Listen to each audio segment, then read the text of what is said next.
Manager Tex Schramm that prompted Coach Tom Landry to make this change? Well, you know, Brent, Tom told us last night when we talked to him, he was actually thinking about this change in training camp. He thought about it, but didn't go with it because his offensive line hadn't come along far enough yet. Then he was going to go again with it at the second game of the season. Then the strike came along.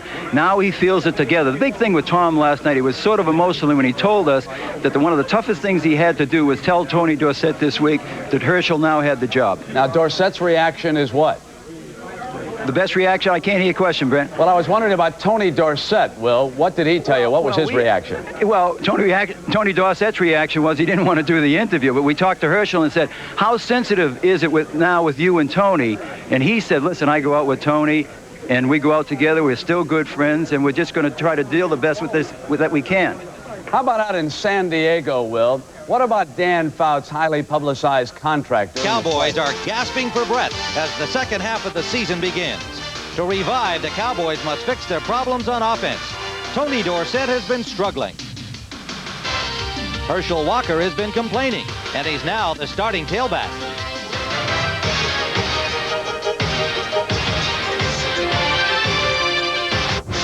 It's a game of five-card Monty in the AFC East. Can you pick the team that will emerge on top? The New England Patriots, tied with all the rest, are struggling with injuries at quarterback. First, Tony Easton out. Now Steve Grogan is hurting. But November is when the Patriots usually make their charge. Tailback, but Tony Dorsett will play. And the problem really hasn't been at running back. It's been in the offensive line. They haven't got the consistency up front. It's much easier to teach pass blocking than it is run blocking, so the Cowboys will put the ball in the air today. On New England, having a chance to visit with Coach Berry, he said... With a temperature of 54 degrees awaiting the players and the fans here, a sellout crowd of 61,000 at Sullivan Stadium. Darryl Clack and Kelvin Martin, just activated, a former Boston College star, are back for the kickoff. Darryl Clack up the sidelines with a little running room out close to the 40-yard line. So a good beginning for the Dallas Cowboys. And Danny White, also feeling some heat these days, brings out the Cowboys against this Patriots defense. Across the front, Kenneth Sims, Toby Williams, and Garin Barris having a great year. Tippett, Nelson, McGrew, and Ed Williams in the spot normally occupied by the injured Don Blackman. Lippett, Claiborne, James, and Marion, a well-respected defensive secondary. First down, Cowboys, their own 39. And Herschel Walker is the starting tailback.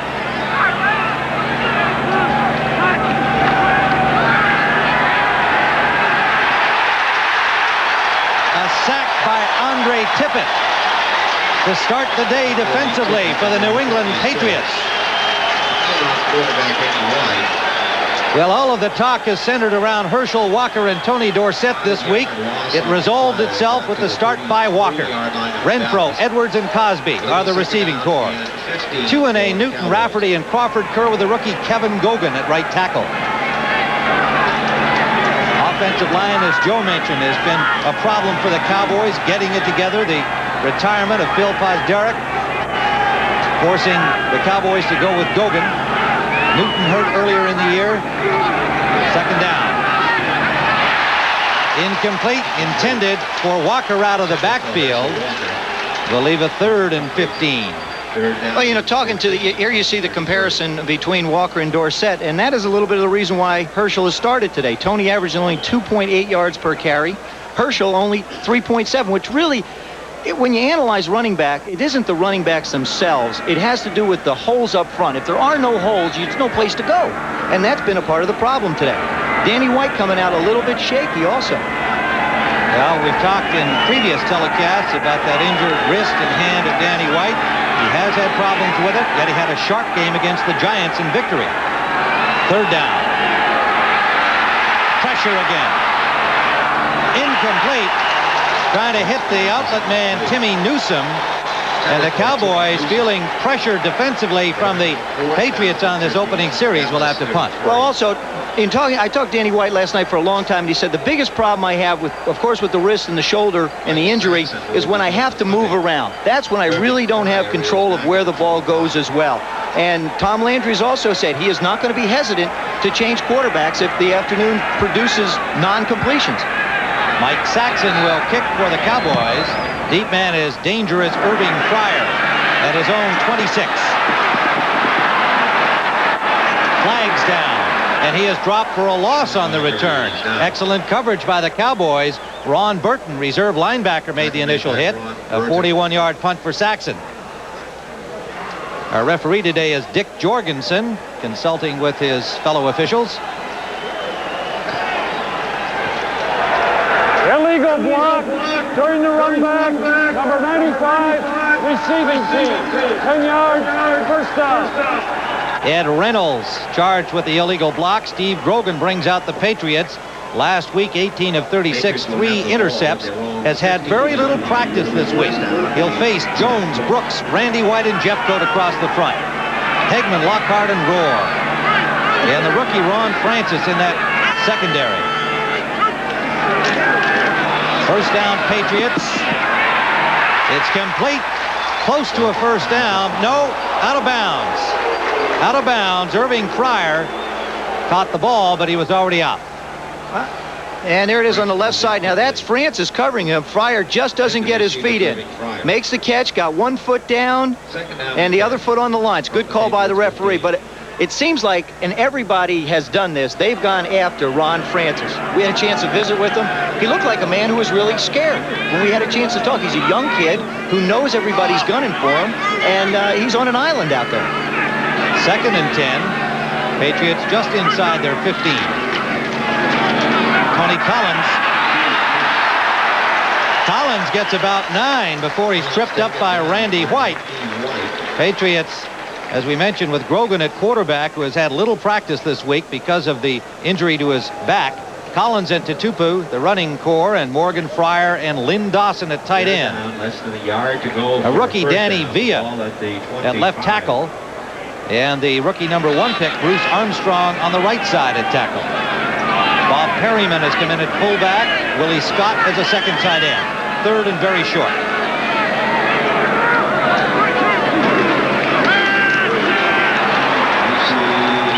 Tutupu will be close. Good surge by the front of the Cowboys. Jeffcoat making the initial contact. But Tutupu has gained the first down at the 25-yard line. That's what's known as making it just by the length of the ball. That was it indeed. You can see the Patriots are looking for their first victory ever over Dallas. They're 0-5. Ray Berry would like to beat his old mentor. He was an assistant under Tom Landry with the Cowboys in 68-69. On first down, Grogan wants to throw. Out of the backfield, Collins gets about 4 to the 30-yard line. Jeff Rohr and Randy White made the stop there. Quite all of the crazy things that have been happening to these two teams during the past week. This is a view of a game last Sunday when the Patriots played the New York Giants. Now you're going to see number 85 catch a touchdown pass. His name is Greg Beatty, a second-year tight end out of Stanford, their leading receiver. And yet, they cut him this week. He was unhappy at not being a starter despite those numbers. He felt he should be the starter. Lynn Dawson is. Went in and said, I want out.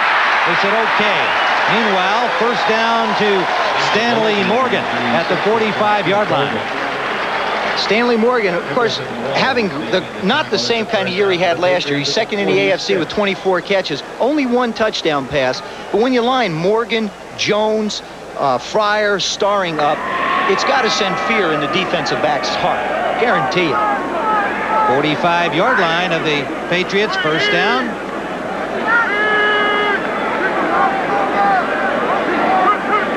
Dawson, the tight end in motion. Inside to Tutupu, gets about 2. Strange circumstance with Beatty being let go. They didn't get anything for him, but... Well, he didn't want to split time with Dawson, and that was basically it. He walked in without talking to his agent. He walked in, talked to Coach Berry, and he said, Coach, I either want some more playing time, I want you to trade me or waive me. He says, well, you're going to split playing time. I can't trade you because it's past the deadline, so I guess you're going to be waived. Got on the phone at 5 o'clock to his agent. He said, Tony Agnell, who represents him, he said, I think I'm going to be waived. And the whole thing was just a big mess. And Coach Berry said, I'm not going to have discontent on my football team. On 2nd and 8, it is broken up, intended for Fryer, and Bill Bates with a hit as the ball arrived, number 40. defensive coverage by Bill This is Bates. just perfect timing by Bill Bates. Grogan waits just a little too long, lets Fryer get too far inside, and you see the timing of the hit. 48. That's just some good defense. Of course, the fans didn't like it because it was too close. It'll be third down for New England. And just to wind up that story on Greg Beatty, he was claimed by 5 teams on waivers, but the Los Angeles Rams are going to be the team he will line up with, and he'll be with them at practice on Monday. Third down. Shotgun now for Grogan. Sideliner and into the ground, intended for Stephen Starring. And New England will have to punt.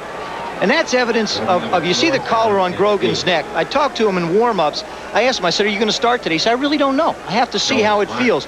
There's a pinched nerve in his neck that affects his arm. And when he gets it into a certain motion, it's like a little tinge or a knife that gives him a shot. And it makes it difficult to really try and get the ball out and get everything into it. Well, if he can't continue in the game or has to leave at any point, Tom Ramsey, the 4-year man from UCLA, will be the next quarterback in, and then they have Doug Flutie also dressed.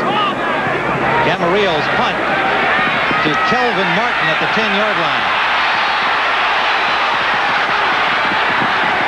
Good return by Martin to the 27, a late flag on the play. Rod McSwain made the tackle, a 41-yard punt by Rich Camarillo. Dick Jorgensen will come down to assess whatever penalty is required. Illegal block, number 57, receiving team, during the run back. 10 yards, first out. So we'll be back at Sullivan Stadium with that penalty to Ron Burton. We had a lot of questions about the tailback situation, and our Will McDonough asked him about Walker and Dorsett. Here's what he had to say to Will. Well, you know, basically, when you have 2 great tailbacks, you got one too many normally, because you just can't play them. You can't play them enough to get the rhythm and everything. And I've tried my best to appease both, you know, by trying to keep them in formations together and all. But when you're losing, it doesn't work too well. So it is Herschel Walker, and he has the ball. And he has mileage out to the 26-yard line on first down. The Cowboys make a big hole out the left side for Walker. Newsom with a good block. Right here on the left side, you're going to see the block, and you're going to see the offensive line create that hole for Walker to hit it right up through the hole. Just a simple off-tackle play. There's 2-A and Cosby. He wipes off on the linebacker. They get a kick out by Newton, or by Newsom, and Walker just makes his run. Renfro does a good job, first of all, getting himself out of the way so he doesn't get run over, and secondly, screening Claiborne. First down, Dallas at their 26.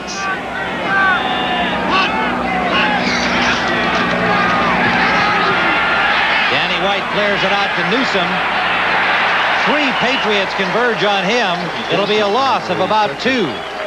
Ed Williams and Steve Nelson, Roland James, all there. Even though that was a loss, it was almost the same play they ran that Danny White was sacked on the first possession that the Cowboys had the ball. It was good that he got rid of it. At least he gets a completion under his belt.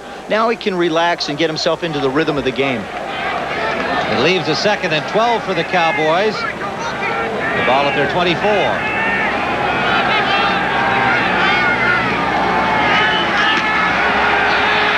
Nowhere to go.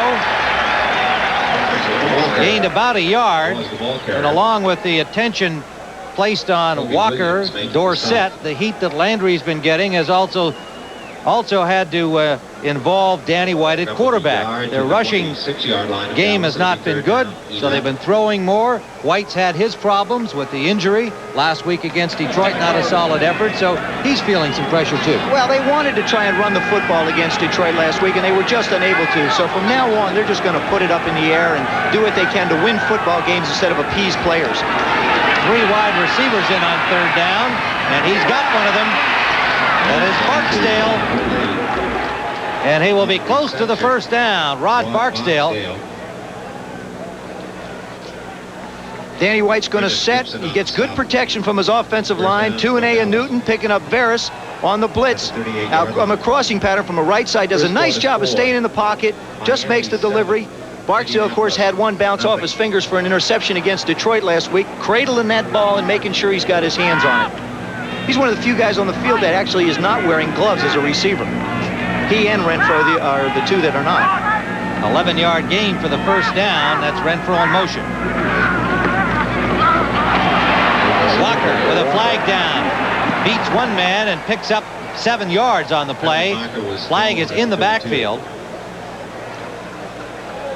What we saw Herschel Walker do on that play is the one thing that Tony Dorsett does not do very well. Number 61, offense, still first down.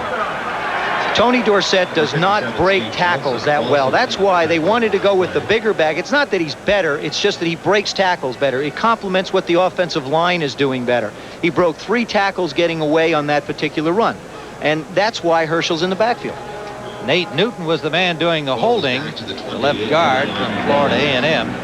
Big 300-pounder. He said he likes to use his hands. That time he used them too much. Yes, he did. So it's 1st and 20.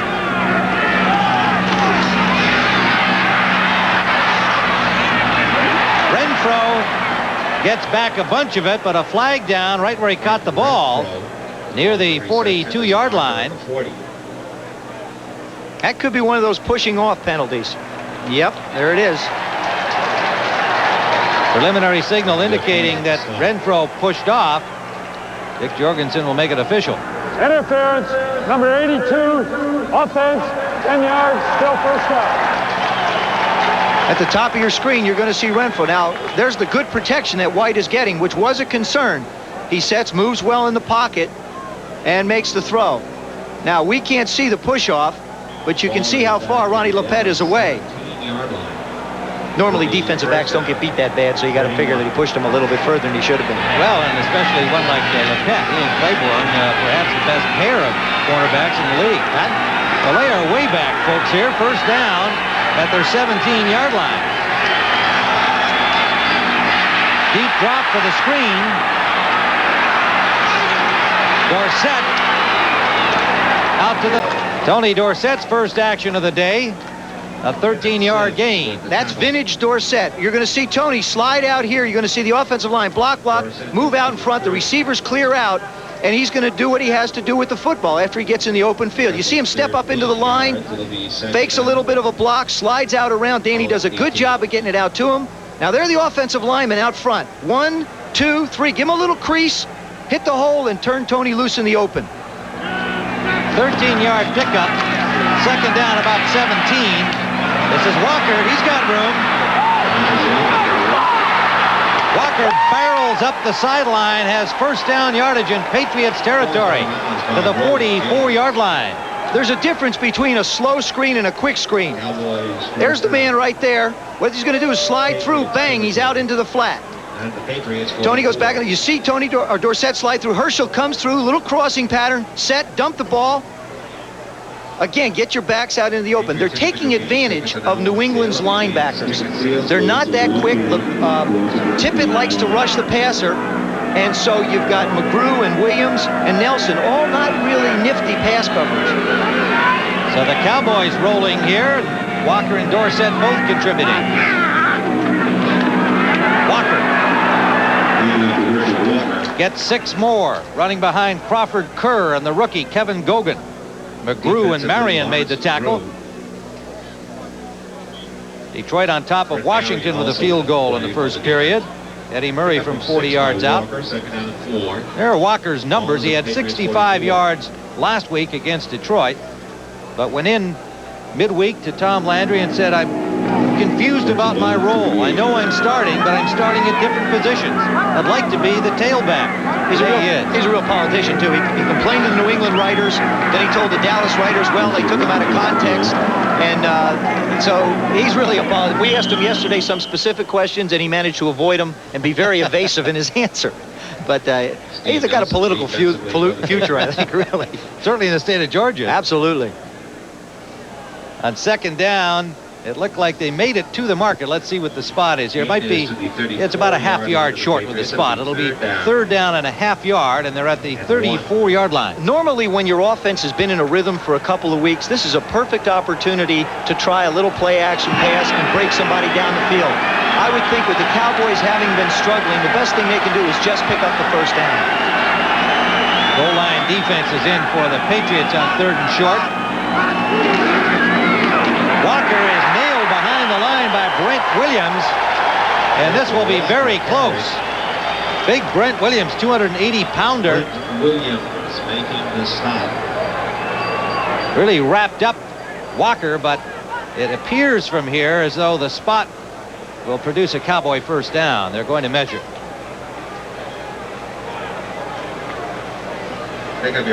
This is going to be one. Well, Mike Renfro just walked out. He said, yeah, it's a first down. You know, you got to believe the players. You know, they're not going to tell the coach something that isn't true. You know, they're not going to signal, oh, yeah, it's first down if it isn't. But no! About 3 inches short. Just from the right of your screen, you're going to see Brent Williams come and meet Herschel Walker head on. There goes Edwards in motion. Little counter step. Beats the block. Beats the block good of Kevin Gogan. Meets him head on. Well, they will go for it on 4th and about 3 inches. Cosby and Chandler double tight end here. Newsom, and he has it.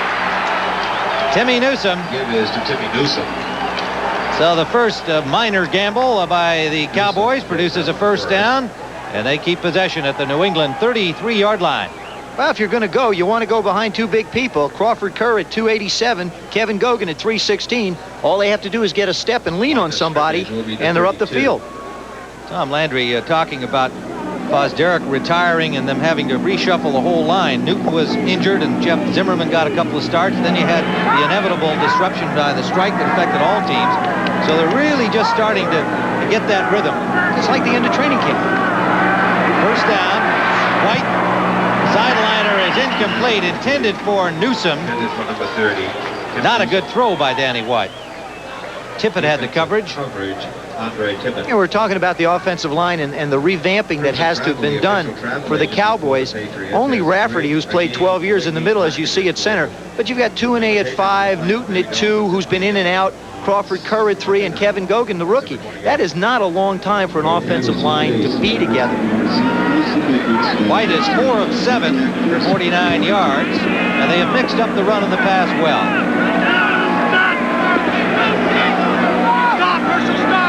You could hear Danny White say, "Stop, Herschel," and that brought flags everywhere. Danny White trying desperately to stop Walker, apparently was not sure of this play. That's one of those complicated calls that you get in football. You know, stop, Herschel, stop. People talk about, how do you call plays?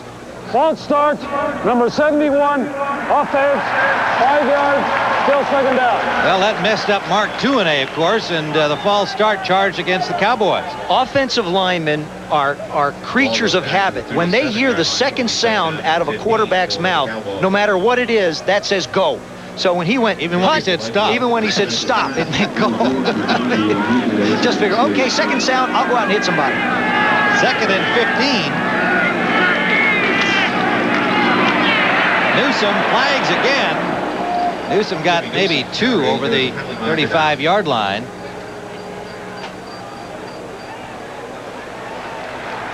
Milford Hodge made the tackle on him. Hodge, a second-year man from Washington State. Let's see what this penalty is. Holding, number 61, offense, 10 yards, still second down. Nate Newton charged.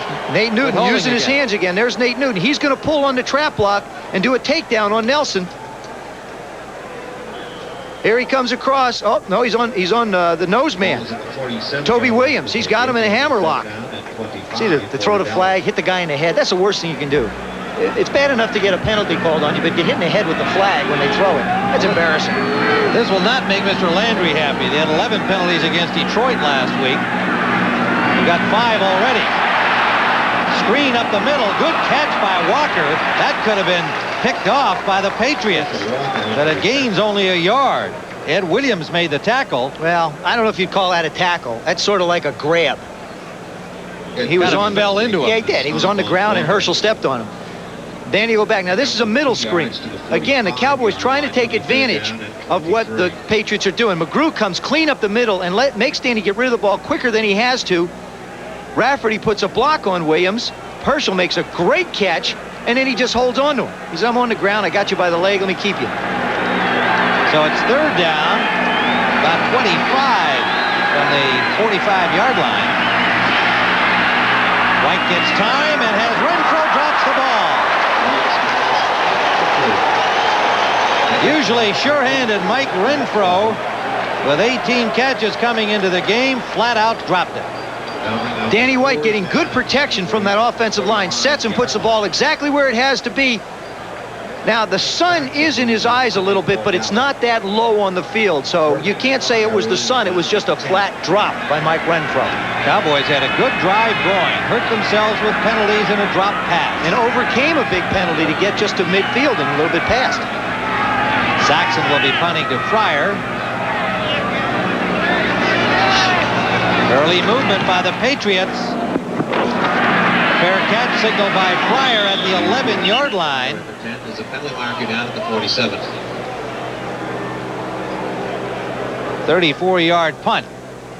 But offside is charged against the Patriots, which takes Fryer off the hook a little bit. He was right at the 10-yard line, had a little running room. He wasn't happy at his choice to call a fair catch. The 10-yard line is the marker where they teach the players. They say, stand on the 10. If it goes over your head, let it go. If you can field it, take it and go from there. That is what they teach punt returners. Offside, defense, number 54, penalty decline. First down. So they will have to start from that 11-yard line. When we return to Sullivan Stadium, we're still scoreless. If he did, it would have been a wrong decision. You can't tell when the flag goes down, and you can't tell who it's on. So believe me, trust me, being an ex-punt returner. Of course, I couldn't run like he can. Grogan, the quarterback, and Tony Collins, the ball carrier, for about 2 out to the 12-yard line. This is one of the rare instances in football where you see the quarterback actually calling the plays. Right now, in the game, everybody has the coaches call the offensive plays. But in New England, Steve Grogan calls the offense. And I talked to him, he said, we want to try and run the football. That's what we want to do. But I got to believe that they're going to get it up in the air sooner or later. Loose ball on the exchange from the veteran Guy Morris. Grogan recovered and is buried by Kevin Brooks. There'll be a loss back to the 10-yard line, but the Patriots keep the football. They spotted at the 9. It's just a question of the step. Now, the Cowboys have gone to a different defensive look. They've never put anybody over the center. But there you see, right over the middle is Danny Noonan.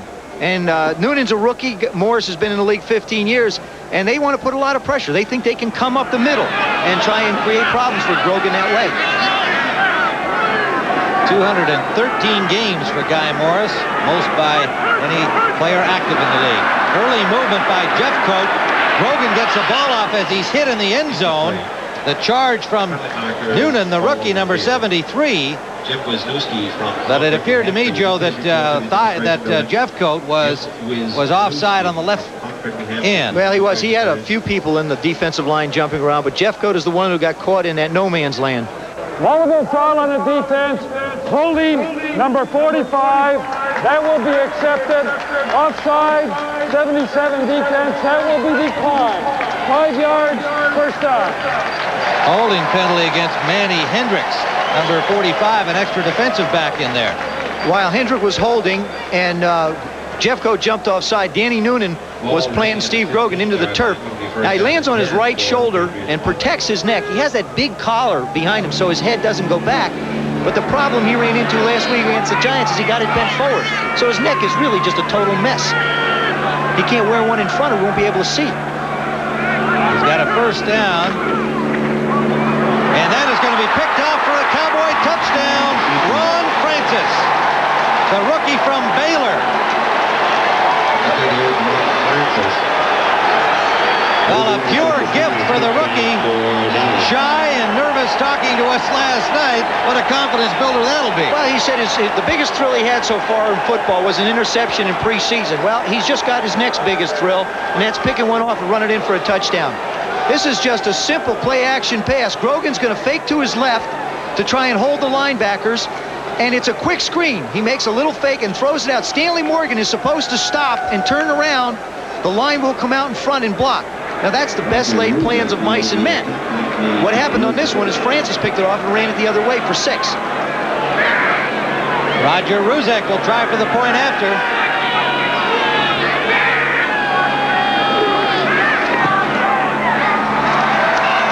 So the Cowboys take the initial lead with 1:54 to play in the first quarter. They're on top 7-0. Now he's going to run a little play-action fake. Now Stanley Morgan is supposed to come up and stop. What he reads is Francis moving up in rotation. Now receivers are taught if that happens, you run a fade. Well, Grogan didn't see him running, went the other way for a TD. And we'll show you that right after the kickoff. Ruzek will kick it off. Deep man is Stephen Starring. Takes it 2 yards deep and will bring it out. More flags are down as Starring gets to the 26-yard line. Vince Albritton made the tackle for Dallas. Vince Albritton. 29-yard return. Flag was upfield. Let's find out what the infraction was. We've had a bunch of yellow flags here early. Holding number 95, receiving team, during the run back. First down. So the penalty goes against the receiving team, the New England Patriots. Right on the right side of your screen, you see the holding penalty right there on Bill Bates, number 40. It's who's holding who. Well, he didn't hold him. He just flat tackled him. Ed Reynolds, number 95, the culprit. So they'll spot it at the 14-yard line.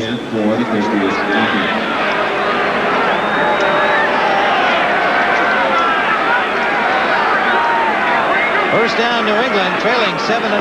Loose ball.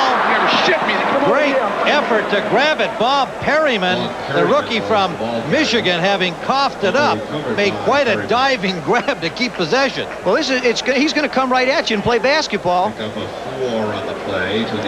There it is, right at you. Hegman comes up the field. Now he just tries to shift the ball. He's got those gloves on, and it bounced up, hit him in the head. He does everything he can to make the recovery. Wound up with nearly a 4-yard gain on the play. Second down. This time he's dropped as soon as he gets the football by Kevin Brooks. Let's go back and see that touchdown, Joe. Here's the touch, and what happens is you're going to see, again, Morgan, instead of stopping, is going to continue to go upfield, and Francis is going to take it in for that TD. This is a mistake by Grogan, not by Morgan. He did not read the defensive back. Stanley read him, and therefore it winds up being 6 the other way. Now they'll get that squared away on the sidelines. Meanwhile, back live, they have a 3rd down and 10. 4 wide receivers are in now. Morgan, Jones, Pryor, and Starring. Grogan deep. And nobody home out at midfield. Some boos from the crowd here at Sullivan Stadium for that lackluster offensive series by the Pats. 4th down situation for the Patriots. 4th and 10 from the 14. The Cowboys are really doing something different. 1, 2, 3, 4, 5 defensive linemen matching up one-on-one with New England's linemen. They're not giving Grogan a chance to be able to throw to the wide receivers. There you see Smerrick, Noonan, Watts, who's just acquired, Randy White, all in the pass rush. They figure the best pass defense is not letting them have time to throw the ball. Rich Camarillo standing at the goal line, off the side of his foot, takes a Patriots bounce and goes out of bounds. They'll spot it at the 8-yard line of Dallas. Turns into a 48-yard punt for Camarillo. The 12 years I played in the National Football League, the Dallas Cowboys, whenever you got ready for them, defensively they were going to line up in a 4-3 defense. 4 down linemen, 3 linebackers, nobody on the center's nose. This year, they've taken a little bit of the 46 from Chicago. They've instilled, as we saw in the last play, some 5-man line. So Ernie Stautner and Tom Landry doing a lot of things defensively that they haven't been really involved in. So there is a changeover in that Cowboy approach defensively.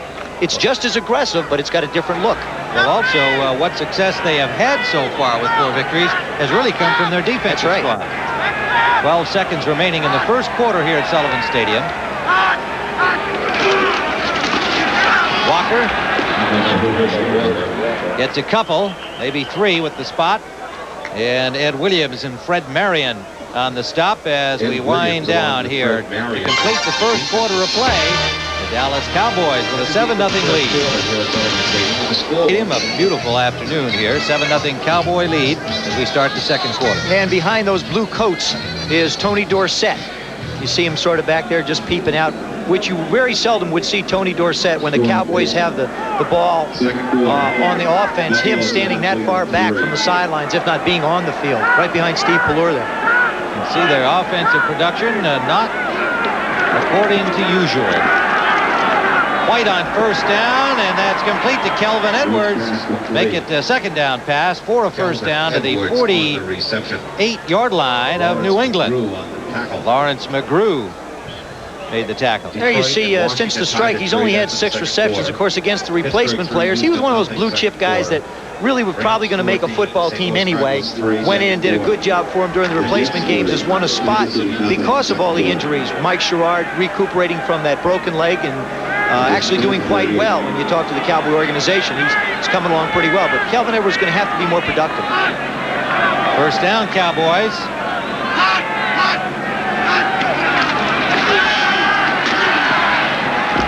White out for Newsome, incomplete.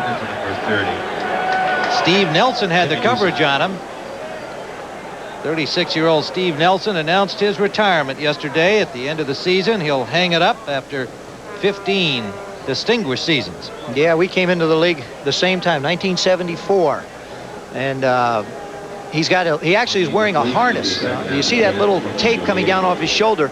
He popped his shoulder out, had a problem with it. Now he's wearing somewhat of a harness to hold it in. It gives you an idea how tough this guy is. Well, he just refused to consider not playing today or not starting. Second and 10, pump fake. Intended for Walker, out of bounds, incomplete, and flags down. That's going to be pass interference. They isolated Herschel Walker and on Ronnie Lepet and said, look.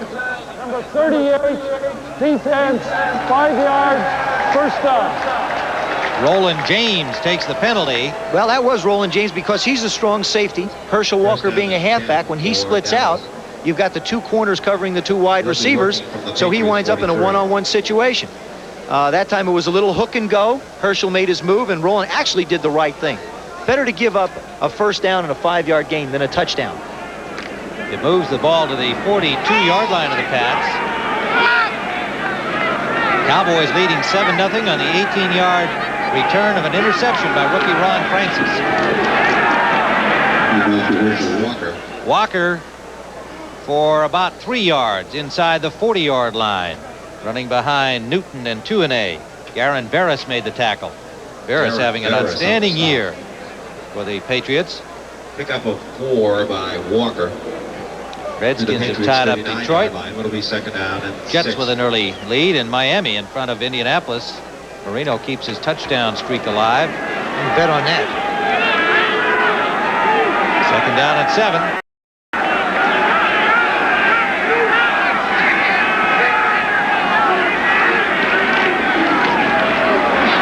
Good fake by White, but he's under pressure, and it is picked off.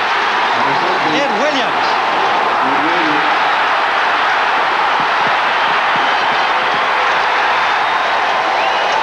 To the 10-yard line of Dallas.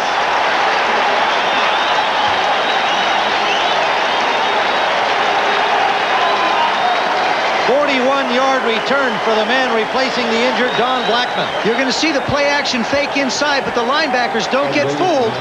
What happens is White gets pushed around, the Pet chasing him down. There comes Sims.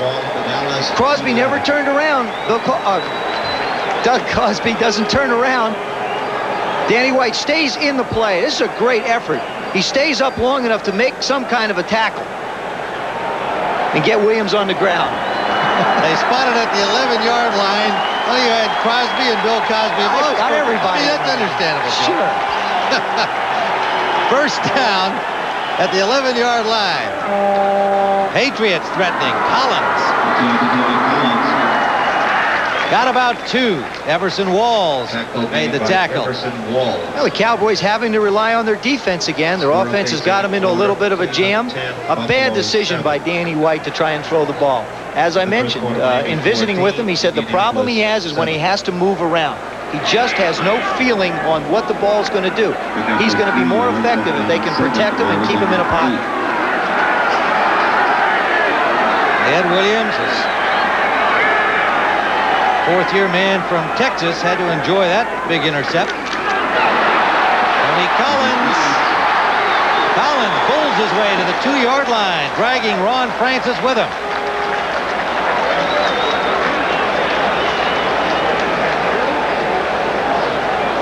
Ron Francis. There's an illustration of the rushing problems that the Patriots have. They have not scored a rushing touchdown in 17 quarters. Happened way back in game 1. They've relied heavily on the pass. Again, they're dealing with 2 rookies at the corners. Bruce Armstrong at right tackle, Danny Villa at left tackle. And it just takes a while for the offensive lineman to learn how to run block. Steve Moore on the inactive list with a knee injury this week. They hope to have him back next week. Third down. Grogan. Touchdown.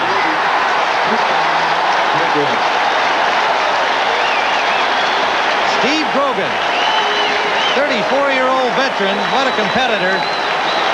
It took a little while to get there, but he got in.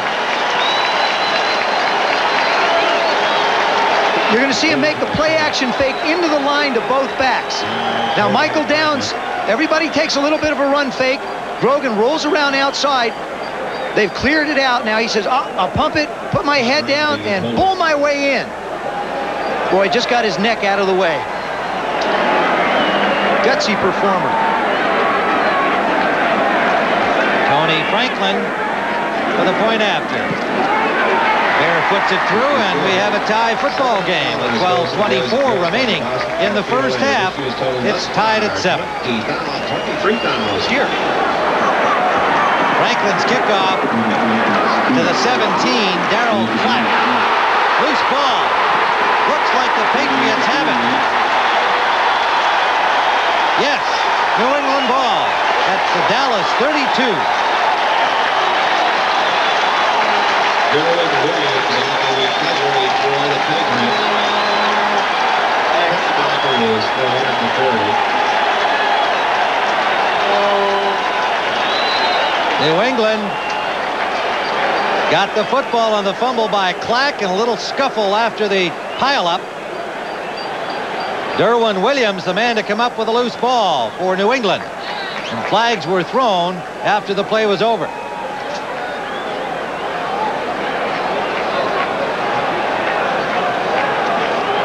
Referees deciding whether it was during the action, after the action, whether you're penalized. I'm sure it's going to be New England's ball. Is reviewing the play. Wow, replay is reviewing the play. Joe Gardy is reviewing the play. He's the replay official. You get to see it. Clack, now he fumbles the ball a little bit just as he makes the catch. You see, he doesn't really have a handle on it. Starts to put it in his left arm. Now, it's facing the... Now, you see, you can't have it face the defensive back. It just gets stripped away from him. I don't think there's any question that it's a fumble. Johnny Rembert, the man to strip it, number 52. There you see him. He's still up. The ball is long gone. I have no idea what they're looking at on a replay. I think they just want to see if the machine still works. Well, there somewhere. They're hidden. That's the problem. Is The ruling is fumble, recovered by New England, personal foul, unnecessary roughness, 55. personal foul against Dallas.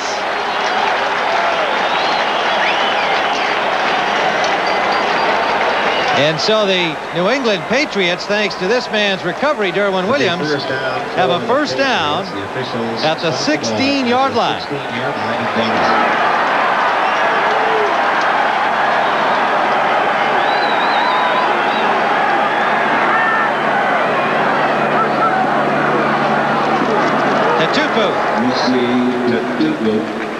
He gets to about the 13-yard line. Mosi Tutupu. Eugene Lockhart tripped him up. Yeah, Tony Collins sticking his nose in, leading the way. You know, a lot of Collins has been basically a running back, but it's good to see those little halfbacks stick their nose in there and take on a defensive lineman or a linebacker. Ball at the 13. Makes for great film watching. Second down and 7 for the Patriots.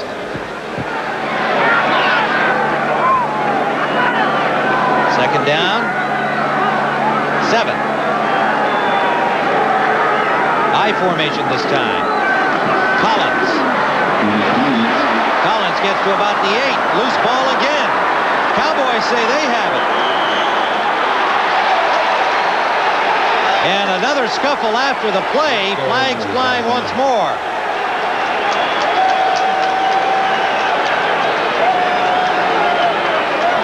Will it be Dallas ball? Few fired up guys out there. Bruce Armstrong, the rookie from Louisville, and Eugene Lockhart, the linebacker of the Cowboys, having at it. Here he comes right at you, coming right up the tube. Now the question is he on the ground before the ball comes out? Now that ball's long gone. That ball's on the ground and moving. Tony Collins, well, maybe the block before took a little bit out of him. Reviewing the play. The play was over. We have a personal foul on number 54 against Dallas.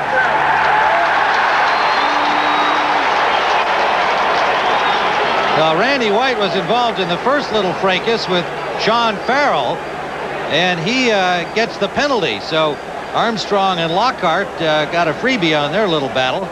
Randy is all fired up. After review by replay, the play stands as called. Fumble, recovery by Dallas. Now we'll go after this return goal to a personal foul against 54 of Dallas. It's first down. You see Collins has the ball in his right hand. Now that ball is out before he hits the ground or his knee hits the ground. At their own 6. Score update second quarter. I got to be honest with you. I can't understand why we looked at those on replays, Tim. You know, I mean, They weren't even close. Not even close. But Francis, Don't get carried away with that machine up there, fellas. Francis, the rookie who scored on the interception, recovered the football for Dallas. So we've had an exchange of fumbles. And Dallas has it deep in their own end. Herschel Walker, only a couple. Steve Nelson, number 57, initial contact with him. I always believe that this is a great part of the field where you run that little play action to Herschel Walker and try and hit somebody down the field for the big one. Got a lot of pressure on the defense. They've got to cover 90-some yards. Make them cover 90 yards. 2nd and 8 for the Cowboys. All at their own 7-yard line. From the end zone, White, complete to Walker. First down yardage over the 20. Roland James on the hit. Well, what they did is they ran the wide receivers down the field to stretch the secondary coverage and try and come in underneath the linebackers. We talked about that's the area that the Cowboys want to exploit against New England, is that medium range pass against the linebackers, isolating either Tony Dorsett or Herschel Walker one-on-one.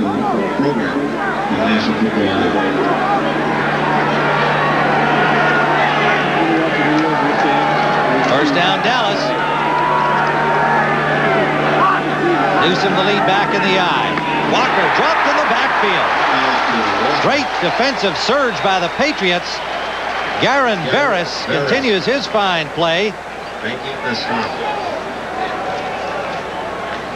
You're going to see Garin Veras just come in and fill the hole. To the 18. White hands off deep. 14. Gives the ball to Tony Dorsett from the left side of your screen.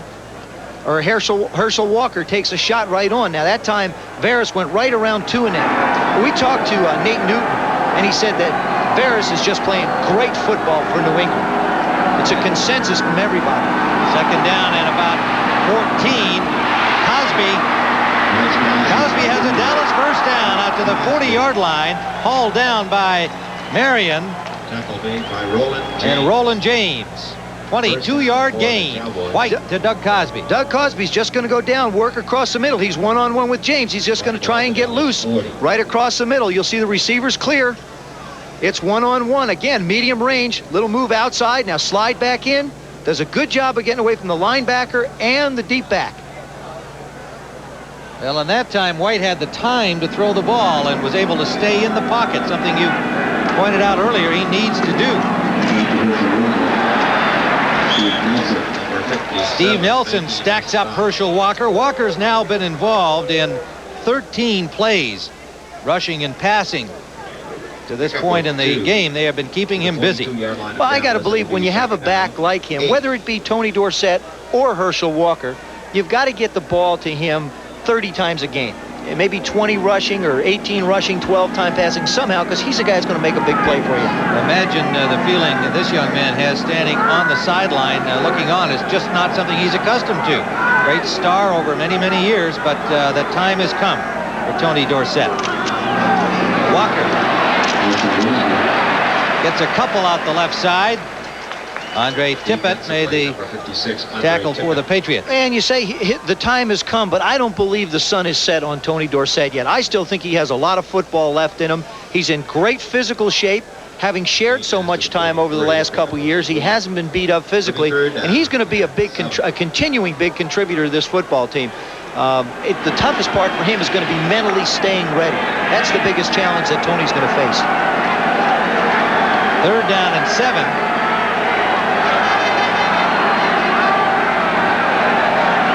The shotgun, White, quick release to Renfro, makes a great catch. Is he in? Yes, completion at the 45-yard line. Dallas first down. On the reception, Mike Renfro. Rod McSwain on the coverage. Good protection again for Danny White. They bring the linebackers. Tippett from the left, Williams from the left. See him get that ball out now. It's not got a little zip on it, but it's put in a perfect place. 1, 2, completion.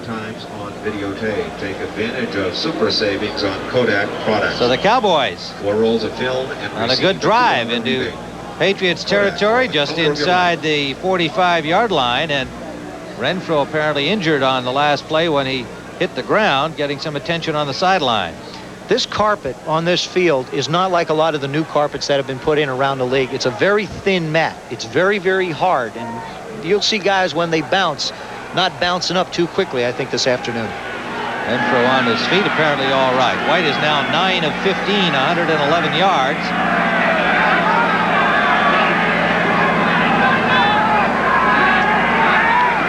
Kelvin Martin in motion. Pass out to the rookie and makes the catch, but was not in bounds, in possession of the ball. Kelvin Martin, a rookie from Boston College, the career leader in receiving at Boston College. Just at the left of your screen, you're going to see the pass come in high. Now he bobbles it just before he goes out. You'll see he doesn't have total possession. It's up in his face. Good call by the referee. That's career touchdowns, 28 of them. That is the Boston College record, held by Kelvin Martin, just activated this week to be used primarily as a punt returner, but he is a fine receiver. Second and 10, Walker gets about 2. And McGrew makes the tackle. Tim Ryan with Joe Theismann here. We have 7:12 remaining at Sullivan Stadium in the first half. A 7-7 football game. Interception by Ron Francis for a Dallas score. 2-yard sneak by Steve Grogan after an interception by Ed Williams of the Patriots. Patriots have all the Williams. They have Toby Williams, Ed Williams, Brent Williams against the Whites, Danny White and Randy White. So it's the Whites against the Williams, like a little feud up here in New England. Dallas having penalty and turnover problems again this week, as they did against Detroit in a big way last week. And now a timeout is taken by Danny White on third down. So we'll be back here at Foxborough, Massachusetts in a moment. heard it here. 3rd and 9. They'll miss that quarterback for sure.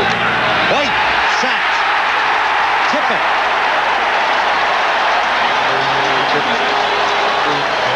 Back at the 41-yard line. Second sack of the afternoon for the Patriots. Situation for the Cowboys. You're going to see Tippett. This is his second sack. He just comes around Gogan. There's Danny. Now, there he is, just beating around. You've got a linebacker against a big rookie.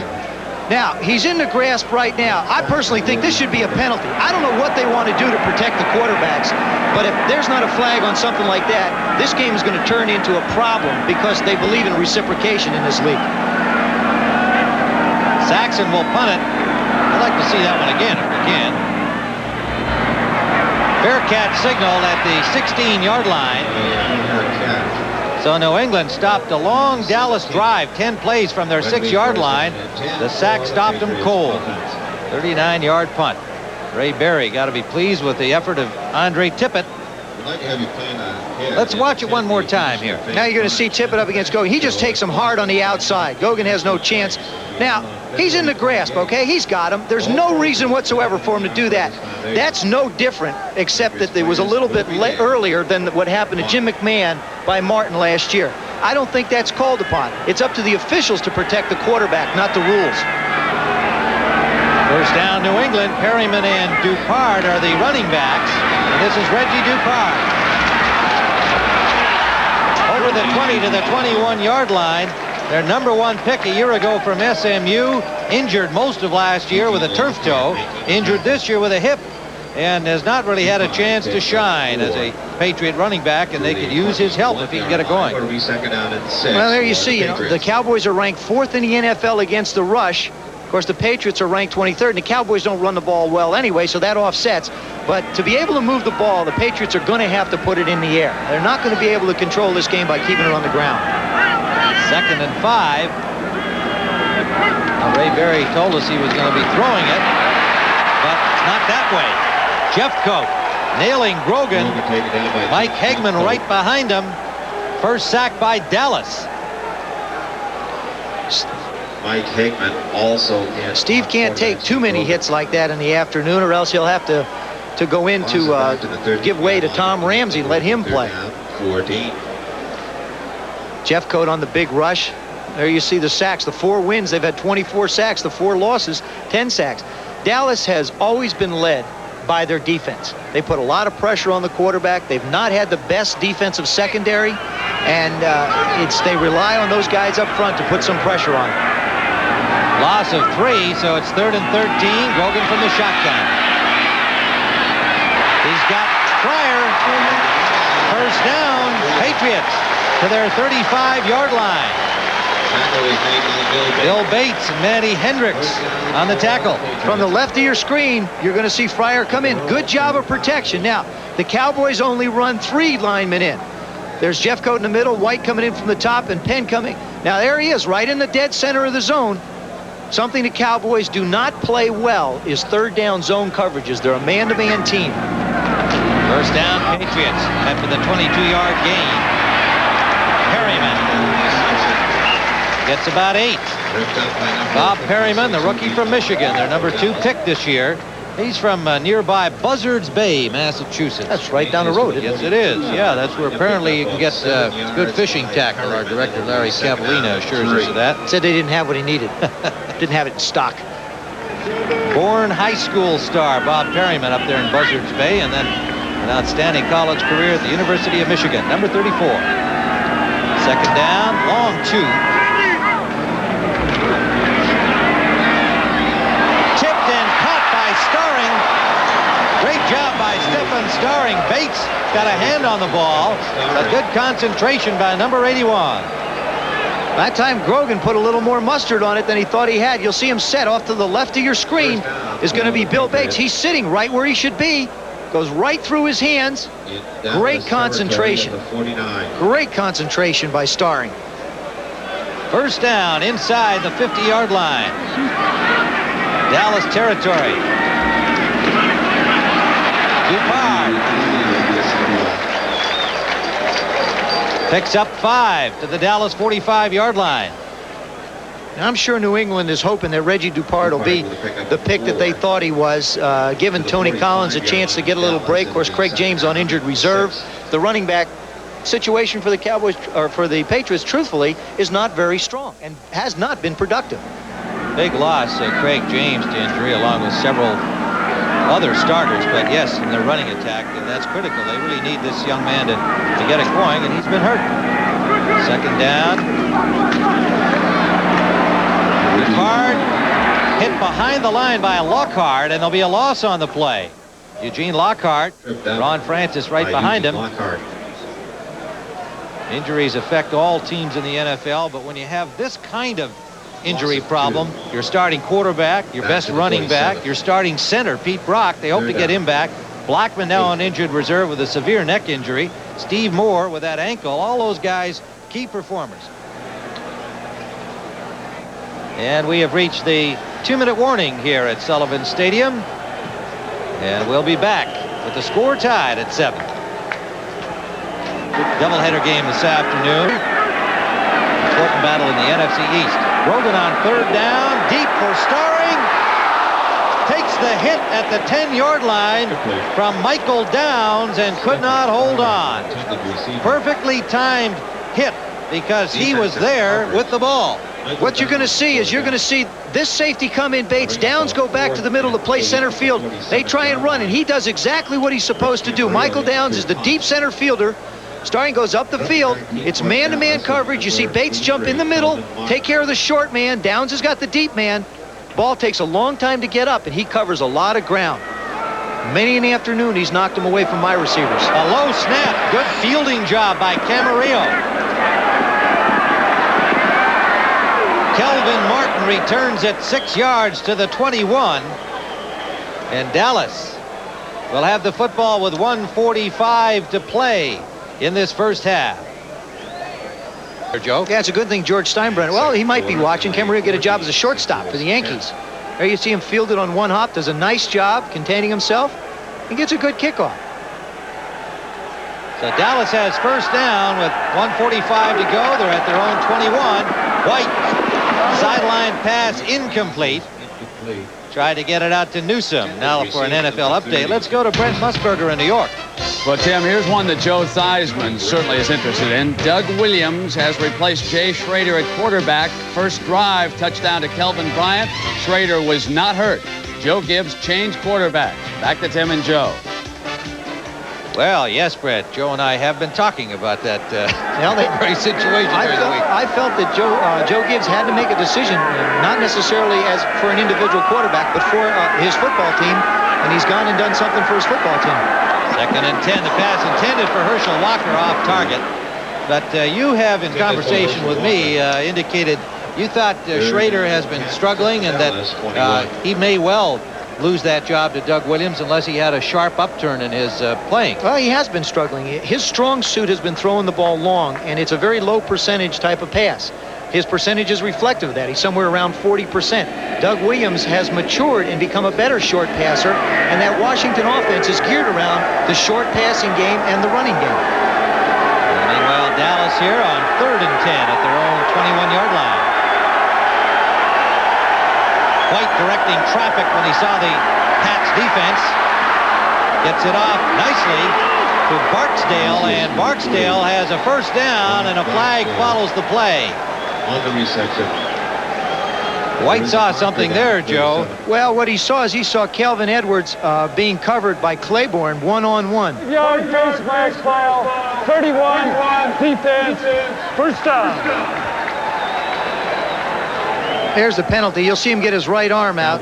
Ready? There it is. Right arm, pull, bulldog down. And you just can't do that. That's really good that they're protecting the guys carrying the ball. Anybody. You just can't get hit around the head. It's too vulnerable. But what Danny White was doing was signaling to Kelvin Edwards. He said, look, it's a press. It's one-on-one. Just take off and go. Take off and go. Kelvin, having not been with Danny a long time, misread what he wanted him to do. So he found Barksdale for the first down. Inside handoff to Walker. Good defensive reaction by the Patriots. Holds him to about a yard. Kenneth Sims making just his second start in the last couple of years. Been plagued by injuries, but finally back and healthy, and they think he can be the #1 they picked back in 1980. He's also another guy who was a big fan of the Cowboys when he grew up. Now it's a big thrill to play against him. 2nd and 9. That's complete to Newsom. Newsom bowls his way downfield, and did he get out of bounds? He has first down yardage. They marked him out at the 39-yard line of New England. 56 seconds remaining in the first half. The New England Patriots are covering. You see the safeties are covering double outside, and what they're going to do is they're forcing one-on-one and the underneath people. That was why Danny was able to get the ball to Newsom. You see him come out of the backfield one-on-one. The safeties have doubled the outside receivers and allowed him to make the complete completion. Looked like the old rabbit ears playing to me the way he drew it. White going deep. Collision downfield by the defenders, but the pressure on White. He rushed the ball, and the ball was off target, intended for Edwards. Receiver Kelvin Edwards. Well, we are not far from halftime. 51 seconds of playing time. We'll be going to our studios in New York. Brent Nerve will bring you up to date on scores and highlights around the NFL, and Barry Switzer and Tom Osborne will be in there with him. Barry Switzer injured yesterday on the sideline. Right, Took a heck of a shot. I know. But they figure he'll be there with crutches and won't keep him away. Surgery was not necessary from what we understand. Well, we're glad to hear that. I don't want to make light of it, but you just don't expect coaches to get nailed on the sideline. Inside a stadium, it's tough. Dallas has 1 timeout remaining. 2nd down. Barksdale hit immediately at the 30-yard line. 40 seconds left and ticking down. A lot of pressure on Danny White that time. Did a good job getting the ball off. New England choosing to come after him down here and not play zone coverages.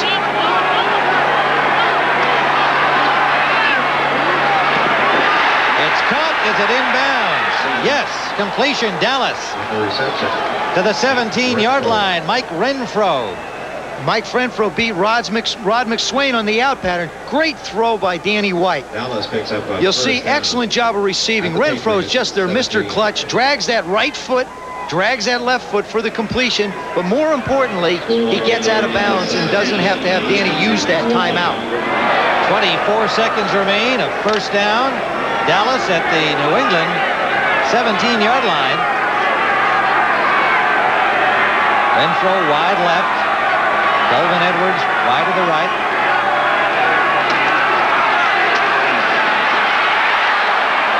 Walker to the 2-yard line.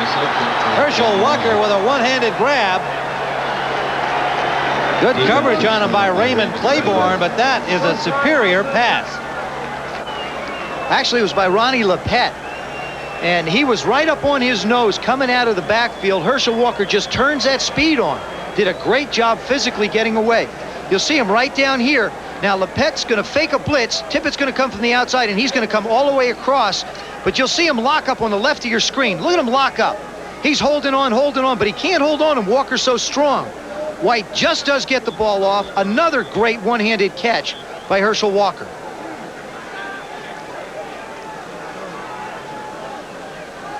You know, with about 15 seconds left in the half, I'd say they're going to have, if they're going to run the ball, they're going to have 1 shot trying to get it in the end zone. If they throw the ball, they'll have 2 chances. So down here, I would say bring your wide people in and try and throw the ball in. But of course, I'm not Tom Landry, but he has put in his regular offense, Walker and Newsom in the backfield. First and goal. White, touchdown. Doug Cosby. Cosby, with an Achilles injury and a back problem, makes a diving grab for the Dallas score. He's another one of those old war horses for the Cowboys. Doing a good job getting open, working one-on-one with the linebacker, makes the reception, but an excellent 2-minute drill by Danny White. He really, really showed his experience and his poise and his toughness in that drive.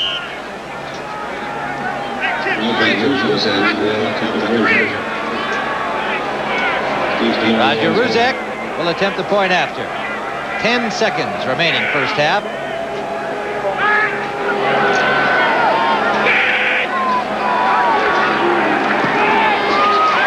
And he's got it. 10 seconds left to play. The right part of your screen, you're going to see Doug Cosby go up, make his move on Roland James. Danny sets, throws. Great catch, touchdown. It's as good elsewhere in the country. It's gorgeous here after a snowstorm just a few days ago. Bouncing kickoff recovered by Starring. Stephen Starring gets out to about the 17. Wrestled down by Bill Bates. Mr. Special Team in the world. Patriots will have it on offense. First down and 10. They'll put it in. Well, Dallas leading here 14-7, and Indianapolis on top of Miami by 3 in the second period. Jets in Kansas City. That looks like a high-scoring thriller there at halftime in Kansas City. And meanwhile, Buffalo trailing Cleveland by 10 in the second period. Now, we came into this game with this look here. New England, Indianapolis, Buffalo, Miami, and the Jets, the entire division, all at 4-4. It's a new season, a 7-game season for those teams. 5 seconds left, and that'll be it for the first half here at Foxborough. As the Dallas Cowboys struck in the first quarter on an 18-yard return of an interception by rookie Ron Francis. New England tied it up on Grogan's 2-yard plunge after Ed Williams had intercepted a Danny White pass. And then in a very impressive 2-minute drill drive by the Cowboys, Danny White passed to Doug Cosby for a 3-yard. He's a real fine person, you know. But he's got that great pride, you know, that great running backs have. And you can understand how he reacts to this, you know, because he still feels like he's the top runner, regardless of what you say or do. And he's trying to adjust for it. It's not easy. Boy, you can watch him, and it's not easy to do. Well, Tony Dorsett has not carried the ball once. He made a big play on a screen pass, but as predicted, Walker was the starting tailback today, and his 13 carries, 35 yards. Keep the ball in the air. Well, the Cowboys had it for 17 minutes, 39 seconds, with a couple of long drives. Part of the reason why the Patriots have not had a chance to get more offense going. That is Reggie Dupard, and his return comes out to the 34-yard line, so they will have good field position to begin this second half. The Patriots to our left in red, the Cowboys to our right in white. And the Cowboys defensive coordinator, Ernie Stautner. There's Ernie, and we want to send happy birthday wishes out to his mother, Hedwig Stautner, who's going to be 90 on November 8th, also went to Boston College. Fantastic. That's your Willard Scott impression. There he is. Look at this. Boy, is he going to hate us. Well, you know, he was a big star at BC. They misspelled his name rather badly there, didn't they? It was close. Back for Ernie. All right, first down, New England. Quick drop, quick release, first down, Patriots. Stanley Morgan. Well, they were listening to your commentary, no doubt, Joe. They came out throwing here. Well, and again, he put Stanley Morgan on Ron Francis, which is, I really believe, the place to go. If you've got a young guy, make him stop you. The interception that he ran back for a touchdown, again, was like a misread between Grogan and Morgan. Here they've come out and clicked on a quick pass. 14-7 Cowboy lead, and the Patriots opening the second half with the ball. Grogan running out of time, and he is dropped. Back at the 40-yard line, Randy White. And the chase from Ed Too Tall Jones. And Grogan is down. That's a lot of weight landing on you. Jones at 276, White at 260.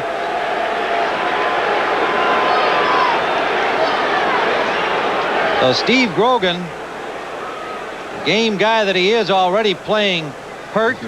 2 days of practice. Takes quite a rap there. We'll see if he gets a rest.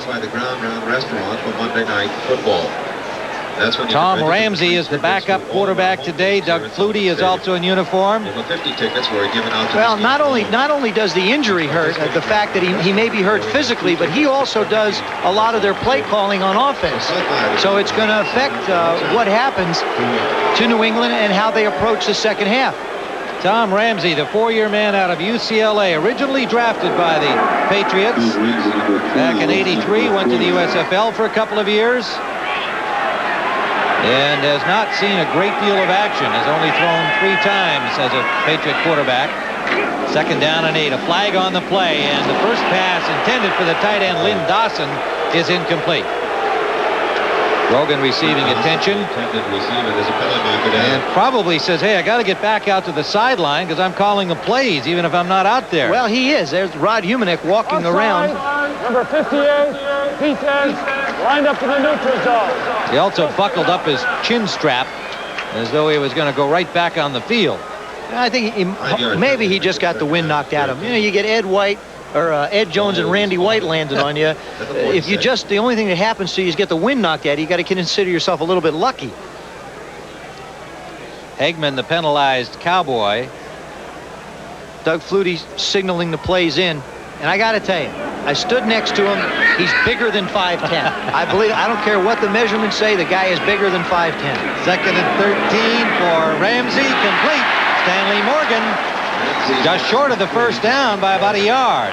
Well, if you come into a ball game, you're a little bit cold. You may as well go to your best gun against the defense's weakest and newest guy, and that's exactly what they did. Isolate Morgan one-on-one with Ron Francis.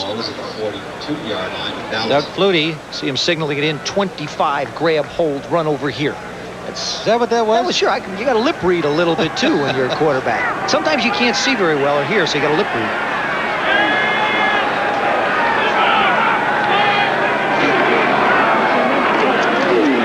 Collins, another flag down. Collins appears to have the first down yardage. It will be close, and then, of course, will depend on the flag. Yeah, Len Dawson, their tight end up on the left part of the screen, moved inadvertently and caused that illegal motion. Now, that's what happens when you get a change in quarterbacks. The rhythm, the voice inflection changes, and the first time the guy gets in, it takes a little while for the line to get used to him. Flutie would like a chance to play here. He's number 4 in their quarterback lineup with Tony Eason, the injured quarterback, at number 1, and Grogan, Ramsey, then Flutie. But in talking to him, he's glad to be back here in Boston College territory. He said it's the first time in his career that he's felt comfortable since he left college. Even when he went with the Generals in the USFL, even when he went to Chicago. He's very, very comfortable back here and home, and he just really is enjoying himself. Of course, he'd like to be playing. Illegal motion, number 87, offense, still third down. Lynn Dawson, the tight end, illegally in motion, and we've had 14 penalties, 9 of them for Dallas. They had 11 in the game last week against Detroit, and that is not Landry-style football. No, they're taking, and they're big penalties. They're holding penalties and in crucial situations. Here's one for New England. It's third down and short. You pick up the first down. You buy yourself 4 more yards. Now you wind up third down and 5, struggling to make a first down. So Ramsey goes to the shotgun position.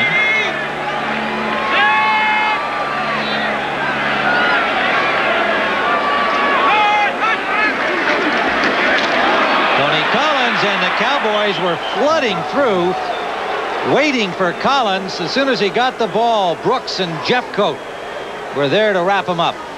Jeffcoat along with Kevin. Well, you're going to see here, Bates is going to come. They're all going to blow right through. Collins is going to try and take the underneath handoff. There's nowhere to run. This is what you do when you get a young quarterback in. You blitz everybody. You see Big Ed Jones come around from behind. For years, he's just chased down plays. Rich Camarillo is the punter, number 3. Kelvin Martin, former BC star, 84 at the Cowboy 10. Good kick to the 5. Martin's going to return it. Dropped at the 10-yard line. Guy Morris, the ancient center. First man down to make the tackle. How about that? They'll have it. Streak. In 1985, a similar streak. So far, no evidence of it. In the first half this afternoon, their defense will now try to get the ball for the offense with Dallas deep at their 10. Flag down again. Walker gets 2, maybe 3. There is Steve Grogan apparently had his bell rung, as the expression goes, in that pile up from 2 big Cowboys, Jones and Randy White. And then we mentioned the fact that he is the guy that calls the plays. 34, offense, still first down. That's something you shouldn't do. If they're calling your number and giving you the ball, you shouldn't be offsides, and Herschel was that time. We were talking about Grogan. He's such an integral part of the New England offense, not just as their quarterback, but the guy who calls the plays. So hopefully he gets his head cleared a little bit and get a pulse at least on the game so he can help out Tom Ramsey. So it is 1st and 15 back at the 6-yard line for Dallas. Walker again. Met by Lawrence McGrew and Steve Nelson, the inside linebackers. Got 4 yards, close to 5, over the 10. Pick up a 4. There you see what's plagued the Cowboys. 2 turnovers, 10 penalties, and 1 drop pass. And the 10 penalties have come at the worst possible times. After completions, after first downs, and it's been up and down and back and forth for them all afternoon. And yet they lead the game. 14-7, 2nd and 11. Patriots need a big defensive play. That's incomplete. Tight coverage by Ronnie Lepet on the intended receiver Rod Barksdale. And it's 3rd down. And that one Danny White just threw in the ground. We've talked about it. Hate to keep harping about it, but ever since he broke his wrist against the Giants last year, he had to change his entire throwing motion, which has put a strain on his back and on his shoulder and on his arms. He told me last night, he said, this is the healthiest I've felt, so hopefully I'm getting beyond and getting used to this new throwing style that I have to have. Crowd getting into it here on 3rd and 11, deep in Cowboy territory. Sideline pass intended for Renfro, incomplete. So the Patriots do the job, and Dallas will have to punt. Well, that time you saw White slap his hands after he threw it. He had signaled to Renfro just before the snap of the ball some communication. Obviously, Danny knew what he wanted. Mike wasn't able to get the communication. He had to throw the ball on a timing route, and he went one way, the ball went the other. Saxon in the end zone.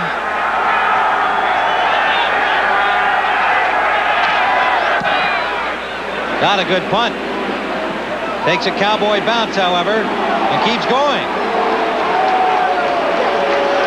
Rolling all the way down to the 35-yard line. So Saxon got the luck of the bounce on that one. It turns into a 55-yarder. And you can see him shaking his head, saying, just the way I planned it. Yeah, well, that one, yeah. Anytime you get a roll like that, sure, I tried to do it, Coach. Patriots on offense, 1st down and 10. Well, we've got lots of football action ahead for you. That key NFC East matchup. The Giants, who refuse to accept the notion they may be out of it, the defending Super Bowl champs, in Philadelphia against the rising Eagles. And New Orleans will be at San Francisco, and the Saints trying to catch the 49ers in the NFC West. There was a skidding attempt, to, boy, when you're going to time your blitz, got to do a little bit better job to time it. Number 26. Michael Downs. Right here. Here comes Michael Downs. And he's going to go and slide right into the line. He's trying to time Ramsey's cadence. Ready? Here he comes. Here he comes. Here he comes. Oh, no. Boom. That's it. He's safe. Everybody's auditioning for a baseball game today. Camarillo's playing shortstop. Downs working on his sliding. But this is what Ernie Staudner wants to do. You got a young quarterback in. He's just going to throw everybody at him. They're going to blitz him and put a lot of pressure on him. Ramsey has Dawson, the tight end. 1st down, New England. To the 45-yard line of Dallas. Lynn Dawson wide open. Bates made the tackle. There's a case of Bill Bates getting caught inside. Dallas loves to try and disguise their secondary coverages. What they want to do, you see Bates gets caught way inside. Now Dawson's going to come out here in the flat, and he just can't get out to cover him. You can't play in there. See, you got to get back out. There he is. He just gets caught way up in the middle of the field. 1st down, Patriots. Ramsey pumps once and airs it out over everybody. Irving Fryer, incomplete. The intended receiver, but Ramsey overthrew it. So Ray Berry is making the play selection instead of Steve Grogan, and Doug Flutie is designated signaler. Now all that means something. It means, I've got an empty stomach. I need 3 cheeseburgers, and I don't want to get a headache from it. And the last thing he said is we got some offensive problems, and you can see the rankings bear it out. 2nd and 10. Mosi Tutupu. It's about 4. Kind of fun talking to Mosey in the locker room here, the Patriots, the other day. He came here 10 years ago, and he said, you know, I didn't even know which town in New England the Patriots played in. He said, New England Patriots. It really didn't mean anything to him. He came from Hawaii, a little different climate. Said he got used to it. But what really impressed me was that his wife, Linnea, was in the weight room. Apparently, a number of the players' wives and coaches' wives come and work out, pump a little iron, and very, very sturdy, well-built. Oh, yeah, she's in great shape. Yeah, she really is. Third down. Dawson can't hold on. A flag down again, which will be the 17th penalty of this game. Vince Albritton had the coverage on the tight end Dawson. Vince Albritton. Illegal motion. Number 86. Offense. Decline. Fourth down. Again, the Cowboys bring in their 5 defensive linemen, Smerrick, Jeffcoat, Watts, Noonan, and White, to try and put pressure on Ramsey. It's been a tough week for Tom Landry also. You know, speaking of their defense, they released John Dutton this week, somebody who's been a part of their football team, done the job, and it was a very emotional experience for Tom Landry. He is very loyal to his veterans, and it was a very tough decision to have to let Dutton go. What a great career he had, starting with Baltimore and then with Dallas. Fourth down, Camarillo hits from the 47-yard line. Faircat signaled. Ball bounces upfield and will be downed at the 15-yard line. 10-12 remaining in the third quarter. Dallas on top by 7. Lost his job to the young Danny Newman. Walker for the 24-yard line. And for an NFL update, let's go to Brent in New York. All right, well, Tim, the Los Angeles Rams have pulled back to within 3 of the Cardinals. Nolan Cromwell blocks a punt, and it is recovered by Jerry Gray in the end zone for the touchdown. And now it's 24-21, Cards over the Rams. Back to Tim. Well, an entertaining battle going on down in St. Louis. Cardinals and the Rams, and of interest, naturally, to everybody following the NFC East. There's Steve Nelson, who is another member of that draft class of 1974. He's retiring at the end of this year. Herschel Walker trying to get wide. And good defensive work by the Patriots out the left side. It'll be close to the first down.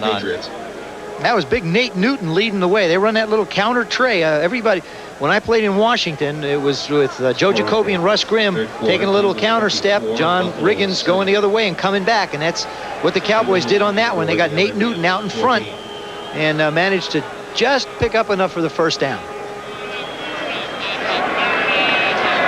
Ronnie Lepette being helped off to the New England sideline. There's Big Nate. Had a chance to play with him in Washington for a brief time. And I mean Big Nate, too. 300-pounder. Ernest Gibson in for Lepette. First down, Cowboys. Nowhere to go for Walker. And a battle with Kenneth Sims. So here at Sullivan Stadium in Foxborough, Massachusetts, we've got 8:46 still to play in the third period. The Cowboys, who broke open in the first quarter on an 18-yard interception for a touchdown by Ron Francis, lead at 14-7 here in the third.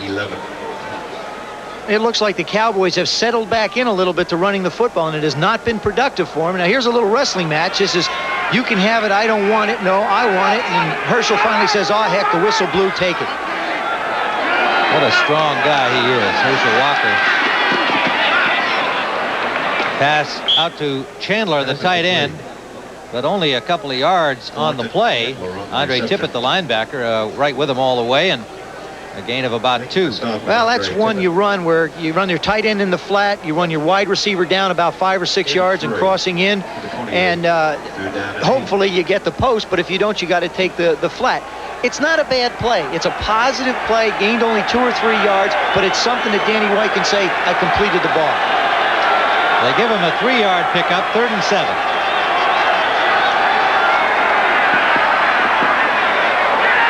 Almost picked off by McSwain. Intended for Kelvin Edwards. And Rod McSwain, had he caught the ball, would be in the end zone at this moment. Oh, my goodness. Here he is set back. Now, you'll see him as he is. He's out on the right. Now, Danny throws the ball.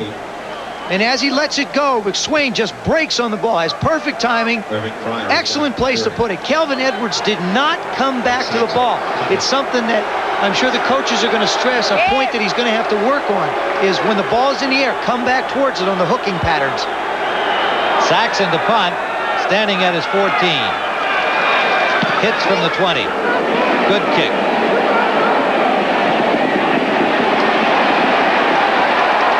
Fryer driven back to the 20-yard line. Bill Bates, their special team demon, makes the stop back there. And that's the way he made the Cowboys. He made the Dallas Cowboys as a special teamer, went to a Pro Bowl as a special team selection. And now you see he probably was downfield even maybe a little bit quick. So that's why he gets that chance to get down there. 42-yard punt and a 7-yard loss on the play. And this penalty is... I'd make him kick it over. When you've got somebody like Irving Fryer, every time he gets a chance to handle the ball, good things might happen.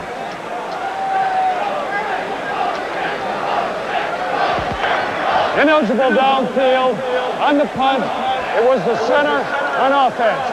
5 yards, still 4th down. Well, that's an unusual one. Yeah. Usually the centers don't get down, quick. They're big guys. They can't run that fast.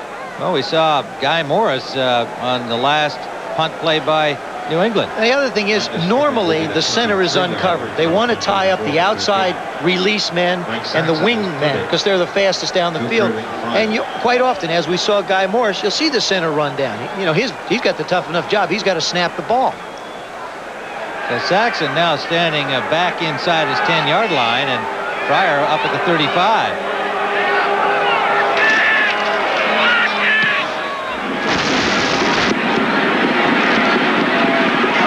Loose ball went right to a Patriot player. Fryer, trying to make something happen there, was hit immediately by Vince Albritton, and the Patriots were very lucky to maintain possession. Here are some updates in the scoring. There he is, moving up to the ball. Now he makes the hit, misjudges a little bit, and just as he gets hit, the ball goes up in the air, right smack dab into the hands of Tim Jordan. He said, oh my goodness, where did this come from? Not only that, it attracts a crowd. Third quarter. So they wind up with pretty good field position after all of that. And these two teams still thinking playoffs with effectively a 7-game season for them, where they're starting at 4-4. Number 32, kicking team, penalty is declined. First down. Another penalty on the punt play, declined. And you see the AFC East picture, everybody coming in all dead even at 4-4. So New England only down 7 points in this game, desperately wanting to keep pace, keep themselves in the wild card picture at least, so they could wind up winning the division. They got to get some offense going. So far, they have not been able to move the ball with any kind of consistency. Tony Collins stopped by Lockhart after a gain of only a couple. Well, it amazes me. We talked about their wide receiving core. Stanley Morgan having, a career year last year, one of the best wide receivers ever had. This year coming in, he's got 24 catches. Irving Fryer had 11 catches, and they continue to try and run the football. They're going to have to get the ball out to the people that can make big plays for them. There's Collins again. Collins trying to get to that first down marker, and he'll be very close. Hegman forced him out of bounds. Collins forced out by Mike Hegman.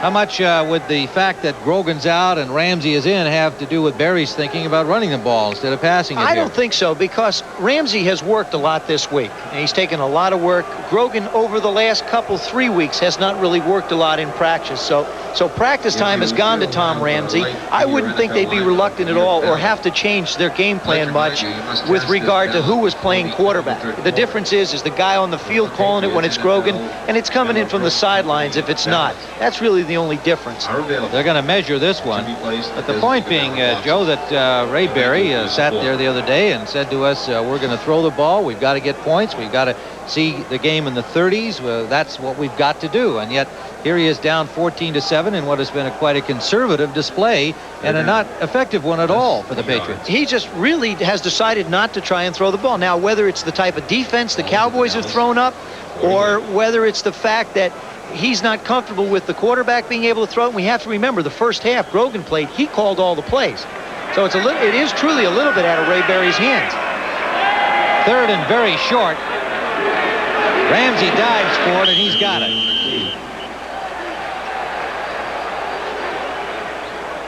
Injury report on Ronnie Lepet, the cornerback, also took a blow to the head as Steve Grogan did earlier, and they're not sure whether Lepet's going to get back in there. A little dinged up. Steve, if he's sure where he is, he seems awful comfortable. The neck has just got to be bothering him. Tremendous job just to come out on the field. Osi Tutupu picks up about 2 to the 45-yard line. One thing obviously to be kept in mind is you've only got a 7-point differential in this game. Yeah, but you're not picking up substantial yardage. They're picking up 2 yards, 3 yards on 1st and 10 and doing it on second down. You're still in long yardage situations with a young quarterback. It's better to let him throw on 1st down against the Cowboys than 3rd down.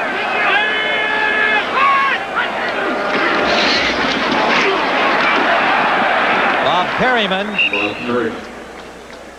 gets close to 5, just inside the, well, they're going to spot it at the 41-yard line of Dallas. Detroit hanging in there against the Redskins, and low-scoring battle in Kansas City. Wonder what inning that one's in. 96. Quarterback problems in Kansas City. The Jets have been an inconsistent team.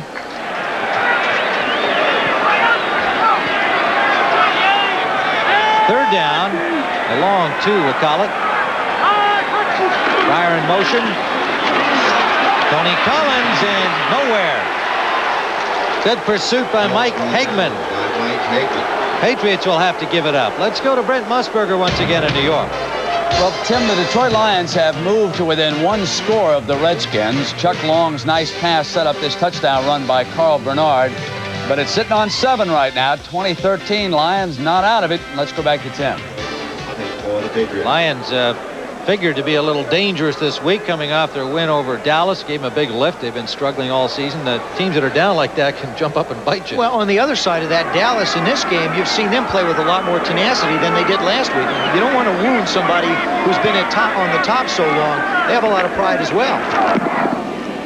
Camarillo.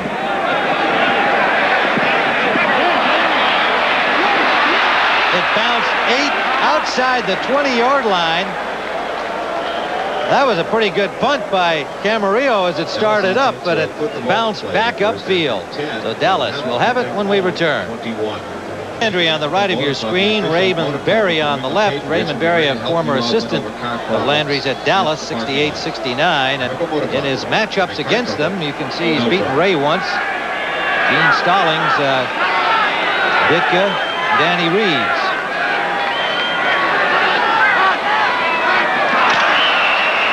Flags again, and we have had a plethora of penalties throughout this game, which has certainly served to slow things down. False start, number 68, offense, still first down.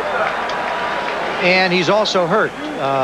You see Crawford Kerr holding on to his left hand or wrist. Get those things so taped up, you wonder where or how long it's going to take to get to an injury. First down at 15 for Dallas. He is on the right of your screen, outside right guard. He starts to move, and then bang, he gets his thumb. Actually, just got his thumb banged around by Sims. 13 penalties against Dallas. There's a full house backfield for you. White for Dorsett. Out of bounds at the 22. That was a full house backfield. Dorsett, Newsom, and Walker all lined up in the old split T. Roland James drove him out.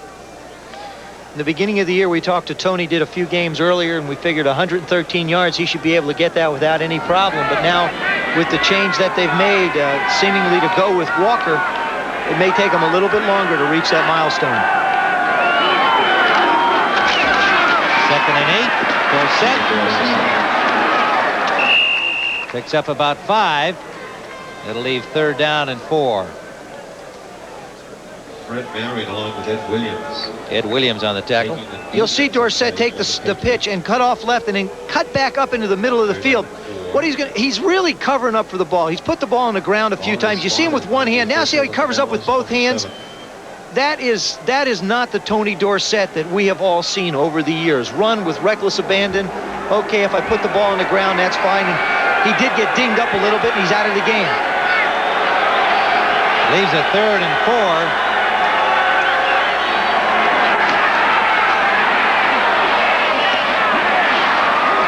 White for the first down to Mel Renfro.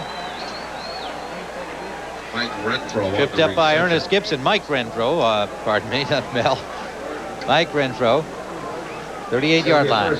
Going to see Renfro go down and just make a turn. Now, again, we're talking about double coverage on the outside, which leaves this guy in the middle to make the reception. There he is, just working one-on-one. Come on out, make your turn. Right there in the hole, bang. And picks up a little bit of extra yardage. White gets some time, and it's broken up at the 45-yard line. Renfro, the intended receiver. Roland James, a strong safety, made the defensive play.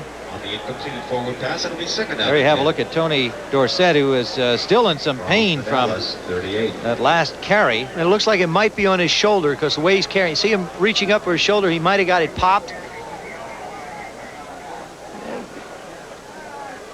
The thing is when you stand on the sidelines for a long time, you get cold. And the first good shot you take, all the joints are loosened up. And, he ran right up the middle that last play and might have that little bit of a shoulder separation or a problem. 2nd and 10. Walker blasts out there for about 8, maybe 9. Behind the right side of the offensive unit. That's the difference between having a car that's hot and a car that's been sitting out in the parking lot for a while. Tony Dorsett's been sitting in the parking lot on the sidelines. It's tough to get the engine started. Herschel's been in the game, comes out for a play or two, you give him the ball, and he can bounce off of people and have nothing happen. 59 yards on the day for Herschel Walker, 18 carries. And his new role as the starting tailback. 3rd down and 2. Cowboys grinding it upfield, approaching midfield. Walker again.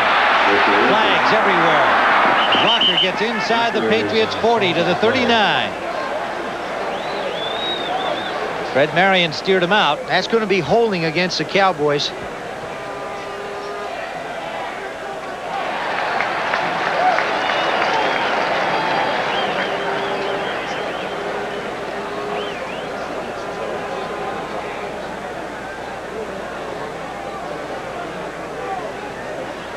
Holding, number 64, offense, decline.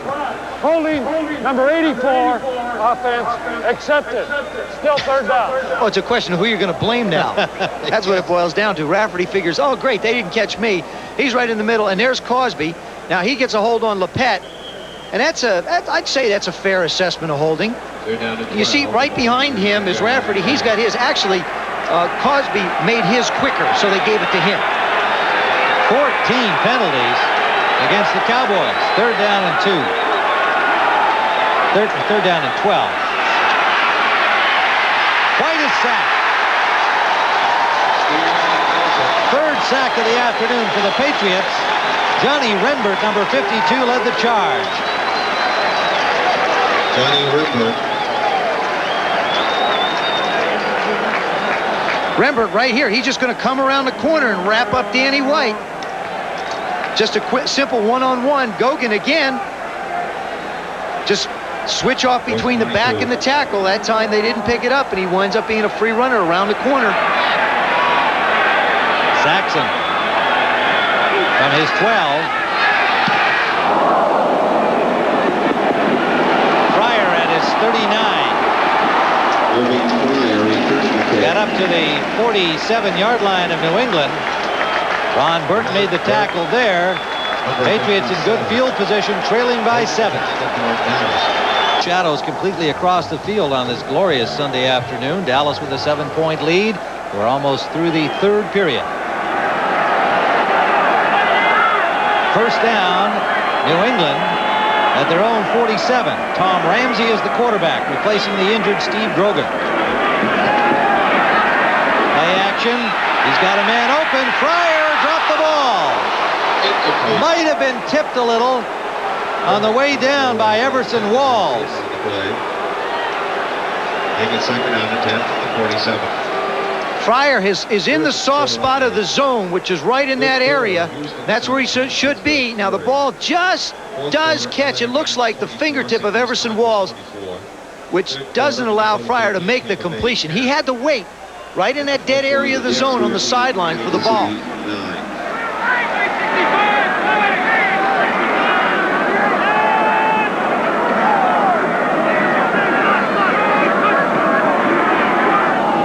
Tony Collins carries. We're close to 5. Stopped by Jeff Rohr. 30 seconds remaining here in the third quarter, and coming up following our telecast, the New York Giants visit the Eagles in Philadelphia. Many of you will see that important NFC East matchup. New Orleans goes in chasing first place San Francisco in the NFC West, and some of you will see Green Bay against Seattle. Seattle, many folks still feel, despite their loss, will be a Super Bowl contender this year in the AFC. And Green Bay playing good football. You know, they took the Bears right to the wire a week ago. And they do not get the playoff. That's the end of the third quarter. With the score, Dallas 14, New England 7. We now pause for a word from your look for the pass that is caught down at the 15-yard line by Stephen Starring. Tom Ramsey has the Patriots deep in Dallas territory. 33-yard gain. Perfect strike. Well, we saw him just barely not quite get one out to Starring on the right. What's going to happen is he's just going to go out. Again, you see where the safeties are in the middle. That time Downs gets caught inside and doesn't get out to help out. They play that, it's called fielder free. You've got a guy short and a guy deep. This time you see Downs not being able to quite get over to help out. It's an awful lot of room for him to cover in that secondary. A lot of pressure on those Dallas cornerbacks. That's always the way it's been. First down at the 15-yard line. New England trailing by 7. Finally come up with a big play. Collins buried for a loss. Bill Bates slicing in. And just the way Bates was positioned on the line of scrimmage, you could see that he was going to come across if the sweep came his way. The reason why he turns his back and faces the direction that he does is that if the wide receiver coming in motion is going to block him, he's going to have to clip him. So what he does is he fronts up on the blockers coming at him and gives his back to the receiver that has to block him, and he winds up being a man who can't be blocked. There's the man, Bill Bates. Patriots 2nd and 13. Ramsey for the corner, incomplete. Fryer, the intended receiver, and Everson Walls got a hand on the ball. Was the intended receiver. This is just great one-on-one coverage. You see how Walls isn't fooled by Fryer's move upfield. Fryer comes out, and Walls almost makes the break for him. There you see him go right over the top. Doesn't get his body into him, but times his leap perfectly. 2 big defensive plays by Dallas. Third down at 13. This falls into that almost got to get it done category for New England here.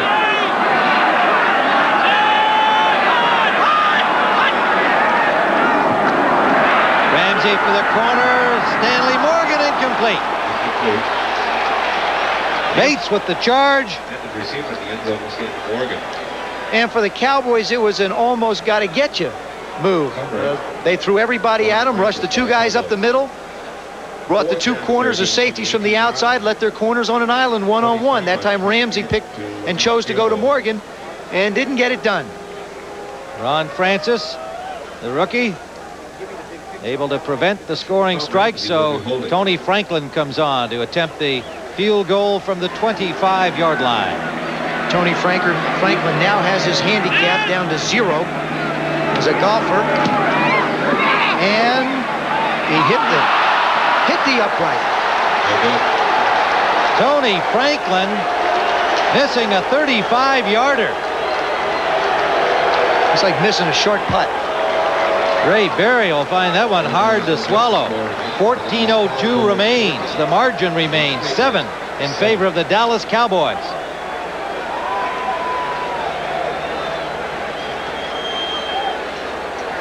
.02 to go, and Dallas on top.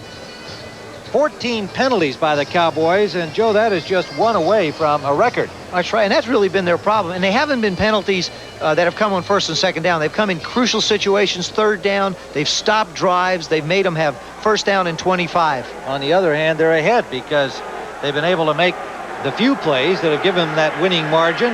And you'll see here the catch by Herschel Walker, a one-hander that set up the touchdown by Doug Cosby. Put them ahead 14-7. Now we're back live. The Cowboys in possession. Walker shakes off a tackle and blasts his way upfield, still going. And finally, forced out of bounds at the 46-yard line. Snaked his way along the sideline. Several Patriots had a shot at him. Well, this is the thing we talked about Herschel Walker. The difference in Walker and Dorsett is Walker has the ability to break tackles. Dorsett likes to find a crease and can take it very quickly. You see the block by Newsom on Lepet. There, Marion has a shot, or James has a shot at him, misses him. McGrew has a shot at him, misses him. Now he just has great acceleration up the field. Finally gets run out of bounds by Fred Marion. 46-yard line of Dallas. 46-yard line of Dallas. Walker, that time stuffed right at the line of scrimmage. Lawrence McGrew made the stop. Now we're showing you a picture taken moments ago of Tony Dorsett going to the locker room where his shoulder is being examined. They're examining his collarbone up in that area. They're going to take an x-ray and a picture of it. And again, we talked about the fact that you stand on the sidelines a long time. And it's tough to just get pounded without getting the joints loosened up. 2nd and 9, Dallas.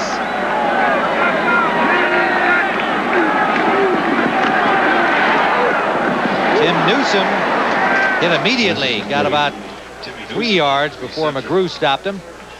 But New England making that big play finally, the long pass, Ramsey to Starring, and then to come up and have a 35-yard field goal missed by Tony Franklin, normally very reliable in that category. I mean, that's got to have some effect on their defense as well as on their offense. Well, it does. It's psychologically disappointing because you figure with Tony Franklin kicking it, all right, you got 3. Now you're within 4. You're in the ball game. You've had a good drive, and the score hasn't changed at all. It is emotionally deflating a little bit. 3rd down and 6, Cowboys. White gets lots of time, and it's intercepted. Roland James still going down to the 36-yard line.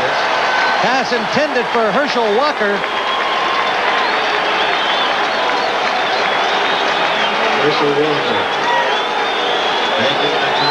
That's Roland James. Now what's going to happen is you're going to see the backs come out. Danny White's going to try and make the throw, and it's just going to wind up high, and it's going to be a Christmas present for Roland James. He's just sitting there. It's just a quick turn. The ball never should have been thrown anyway. The receiver wasn't open. Herschel Walker trying to make the tackle, and it was a Christmas present to Roland James. New England has got to capitalize on the good field position that they've had this half, but more importantly on this turnover. 2nd interception today for Danny White, 12th of the season, which is highest in the league.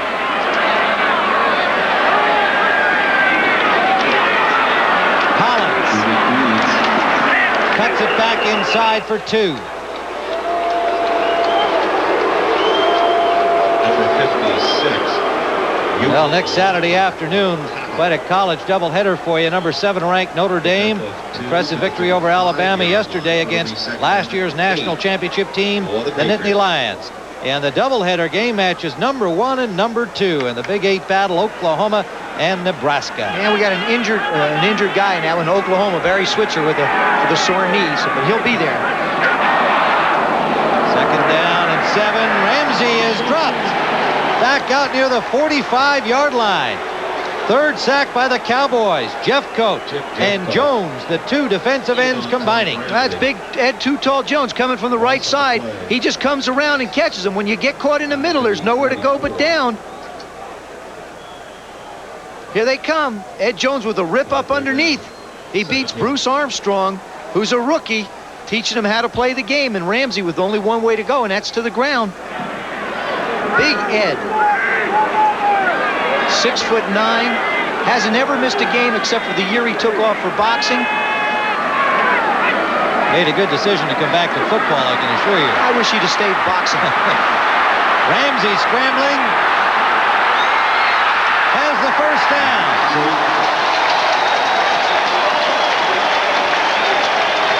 Tom Ramsey. That gets some of the crowd to their feet. An 18-yard run by the quarterback. If there's one play that can hurt the Dallas Cowboy defense, and I've had enough conversations and matched up against Ernie Staudner through the years, he says that he really hates a scrambling quarterback. Ramsey's just going to step up and go right down the sideline, but you see a good piece of coverage by this secondary unit.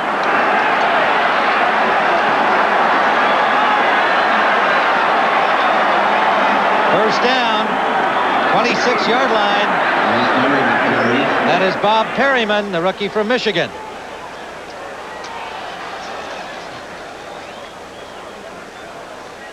Gain of 4 on the play, and you can see that Dallas's turnover problems have usually come around this time of the ball game this year. Turnovers usually come from being tired, and you lose a sense of concentration. Now, we talked about the strike being the layoff, this being the 4th game back. It's almost like they're finally at the end of training camp, but it's indicative of when a team gets fatigued, they start to turn the ball over.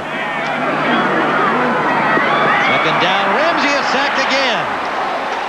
4th Dallas sack. The defense continues to lead the way for the Cowboys. Don't forget their first touchdown was scored by Ron Francis, the cornerback, taking an interception in. There we talked about Steve Grogan with the hat on. Doug Flutie signaling in. Grogan calling the offensive plays again. 3rd down and 13 after the sack. Ramsey will go to the shotgun.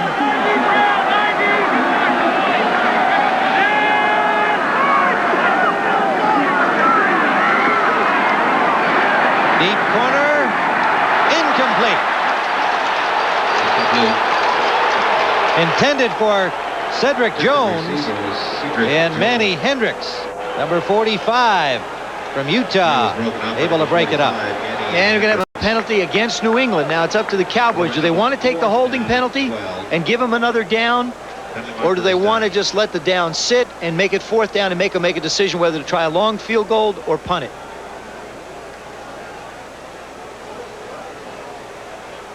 There you see all the players looking towards the sidelines. Everson Walls has come in to make the decision. He says, Holding, number 66, offense, decline. 4th down. Paul Fairchild called for the holding penalty. I asked Tony Franklin what his range was before the game started. He said, conclusively, he said 50 yards. He said, I'm with 50 yards. I feel comfortable kicking the ball that distance. I don't have any problem. This one's going to be a 46-yarder. Attempt by Tony Franklin. Attempt. Tom Ramsey will be holding. Ramsey holding at the 36-yard line. Right hash mark. Blocked. Flags down again. Ball rolls into the end zone, is covered there by the Cowboys, but it was blocked at the line of scrimmage. 9 minutes and 54 seconds left to play in this football game. Score remains the Dallas Cowboys 14, the New England Patriots 7. Offside against Dallas. They just tied a record for the most penalties. Yeah. Set back in 1981. Offside, number 23, defense, lined up in the neutral zone. 5 yards, still 4th down. Robert Williams from Baylor, the other rookie. Got a rookie and Ron Francis from Baylor. Williams, the other one, lined up in the neutral zone. Tony Franklin gets a second chance again. Tony Franklin kicking.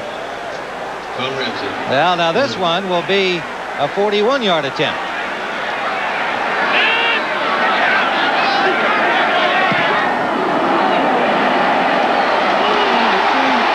And he got it.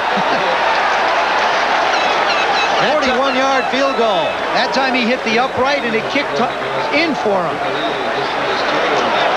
Well, it's been an adventure for the Patriots all day, and even Ray Berry has to smile. They're within 4 points now. 14 Patriots, 10. He'll go through. He goes, ooh.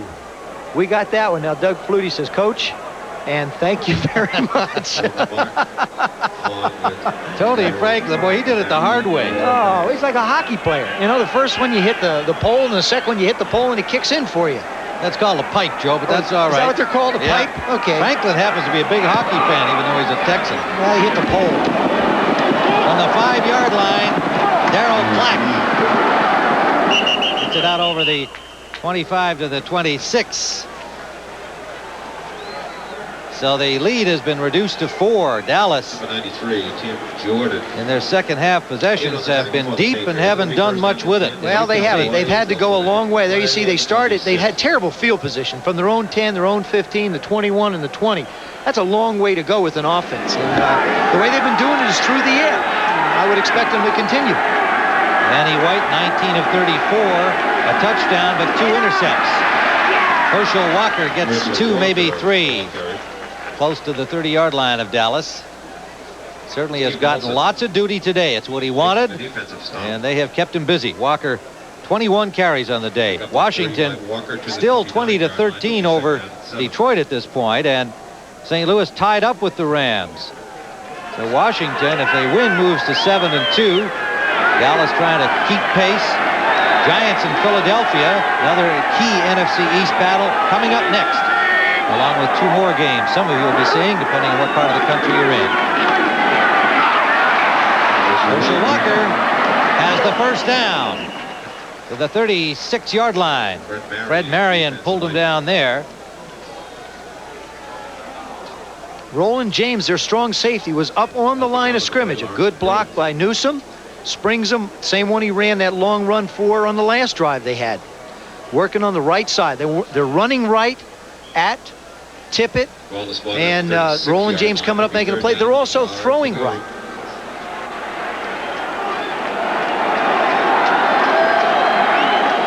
Dallas with a first down at their 36-yard line. Walker with 95 yards on 22 carries. Tony Dorsett being attended to in the locker room. Shoulder injury. Walker breaks a tackle and gets back to the line of scrimmage, avoiding about a 4-yard loss. Andre Tippett put the grab on him. Tackle. I don't think the Cowboys can afford to settle back and just try and run the football. They've managed to move the ball fairly well, although they've only scored 14 points, really 1 touchdown offensively. They have moved the ball. The penalties have hurt them through the afternoon, but they can't just settle down and try and run the ball. They're going to have to go to that blend of running and passing as they have all day. They've really only had that one drive that led to a score, 79-yard 10-play drive after recovering the fumble by Tony Collins. Walker again, and good defensive work. Lawrence McGrew standing his ground. A gain of maybe 2. It'll leave 3rd down and about 7. Pickup of 2. An injured player, Garen Veras, fractured his thumb against the Giants and played the rest of the game with that in the Patriots' last outing, and it may be that that's what's bothering him now. You can see that cast on his left arm. He's holding it as he goes. 4 rolls of film and receive a $2 rebate. That amazes me how these guys can come out and play with a broken bone. There he is holding on to that left wrist. Had 11 tackles last week against the Giants, and as we've commented, he's been pillar of strength on the defensive front throughout the season for New England. 3rd down, a flag down. Walker stopped well short. Fred Marion on the hit. Not a well-executed play. Fred Marion making the stop. Dick Jorgensen gets the call from the line judge.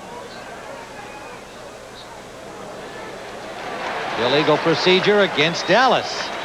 So they've established a new club record for penalties. That was an alignment problem. The wide receiver was too far off the line instead of covering everybody. Right up on the line of scrimmage. Penalty is declined. Fourth down. Joe, you know, Dallas is winning this game, but it's been a shoddy performance.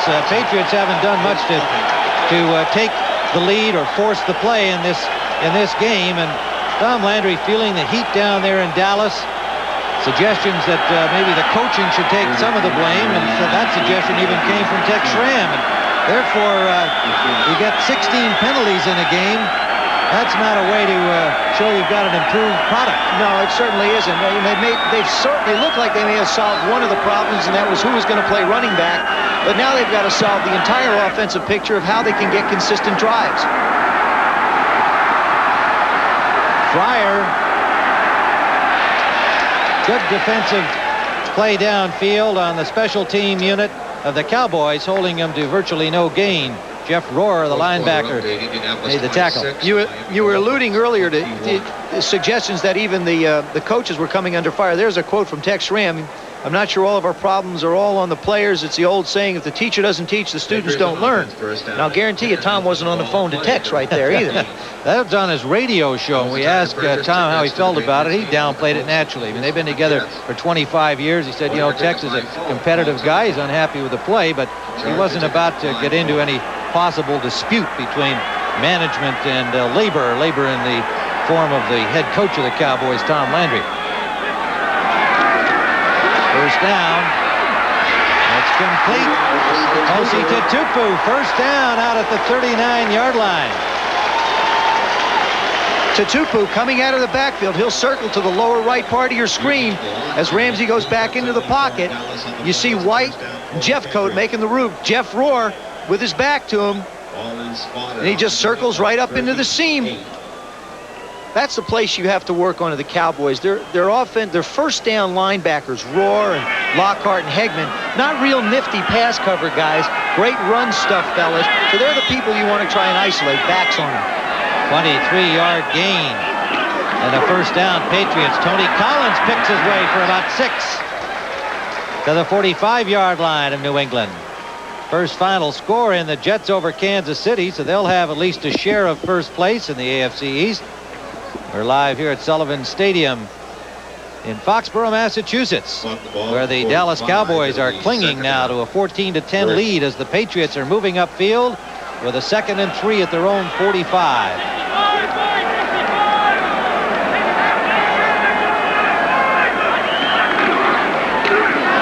Tatupu. Got a yard and a half. Mike Hegman on the stop. Mike Hegman, defensive. So here's how things look. Finally, the log jam broken, at least temporarily. The Jets at 5-4 with their victory. Ball at the 46. Indianapolis leading Miami last time we looked. We'll update you on that. Buffalo being beaten.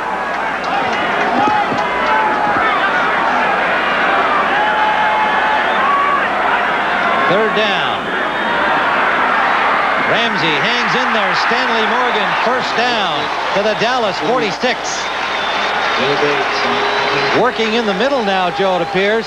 Well, that's just some great individual effort by Stanley Morgan. He just goes out right down on the lower part of your screen, and he's just going to work off of Francis and fight his way inside.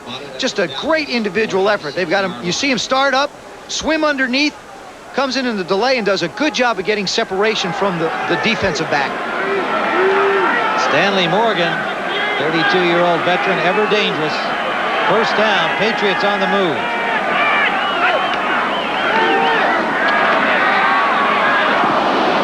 Intended for Fryer, took quite a lick from Ron Francis. A quiet rookie from Baylor has already got a touchdown to his credit today on an intercept and a fumble recovery. You know, Ramsey that time trying to set and fire in between the zone coverage. And the Patriots are starting to do what they talked about earlier when we visited with them yesterday, is throw the ball on first down. If you're going to throw against the Cowboys, that's the time when you have the advantage because they have their run defense people in the game.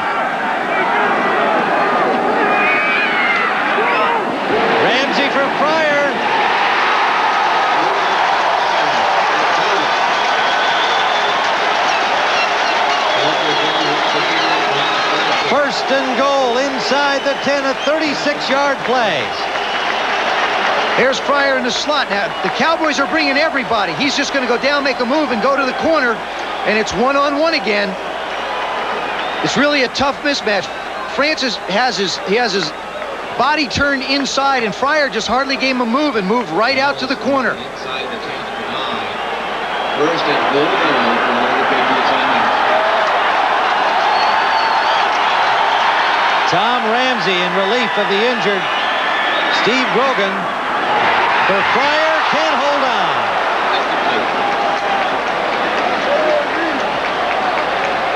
Fryer was the intended receiver. Morgan was wide open in the middle. Francis defensive coverage. Out to the left of your screen. Now, Fryer actually has a shot at this ball. He's open as well. He just lets that one go through his hands. I mean, that should have been a catchable ball. That was a should have had it. That was a should have had it. Now, you can have anybody else open, but you also had him open on that one. That's for sure. 6 of 14 is Ramsey. Ron Francis has got to feel like he's in a shell shock area. Everybody's working on him. Tight end Dawson to the 5-yard line. Well, Third and goal. That time they decided to give him a little bit of help from Bill Bates. He played zone in the flat. When Dawson came out and made the catch, he was right there to help with the coverage. Time winding down. There's Tony Franklin. And, of course, they're down by 4.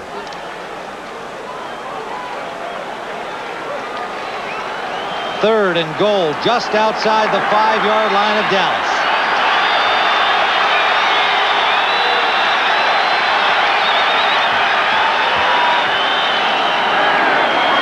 Tony Collins. Good defensive play. No room to move. No gain on the play as Michael Downs made the tackle, and we've reached the 2-minute warning.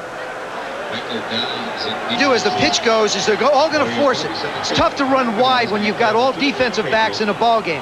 See all those defensive backs go after them? They're not linemen or linebackers chasing down your halfback. They're all defensive backs. That's why it's not a good decision. You're better off taking a chance, let them blitz you, and get one-on-one coverage. Let the receivers work against the halfbacks. Try and match a running back against 4 defensive backs. He's not going to outrun them. So on 4th down and goal from the 5, the crowd at Sullivan Stadium comes to its feet. 4 wide receivers in. Quarterback draw. Lots of time for him. Touchdown! Stanley Morgan.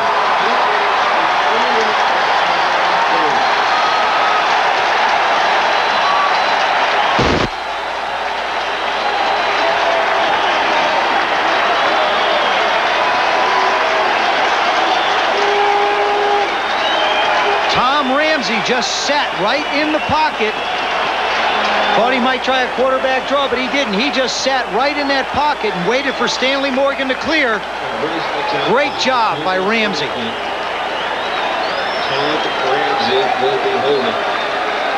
1:55 to play. Franklin will attempt the point after.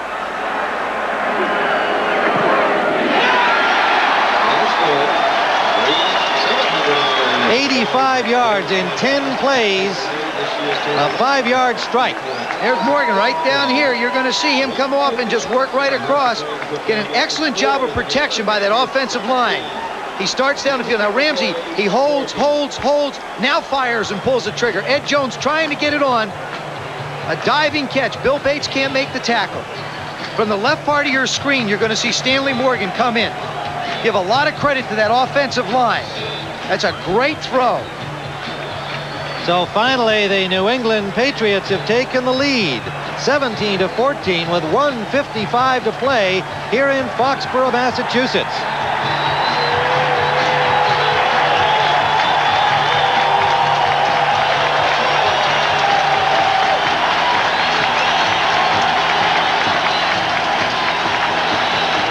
Tom Ramsey working in relief of Steve Grogan.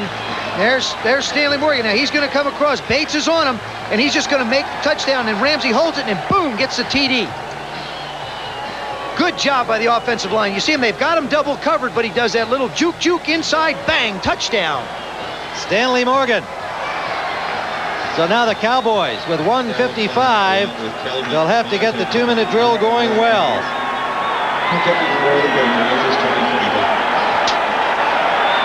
10 New England points. A field goal by Franklin. A touchdown by Morgan.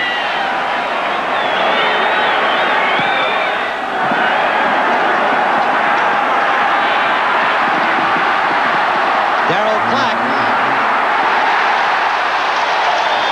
Fine open field tackle by Derwin Williams. And the Cowboys will have to start from their 18-yard line. Tonight on CBS, following our football activity, 60 Minutes, followed by Murder, She Wrote, and the CBS Sunday movie Mayflower Madam, the true story of Sidney Biddle Barrow, starring Candice Bergen in the title role.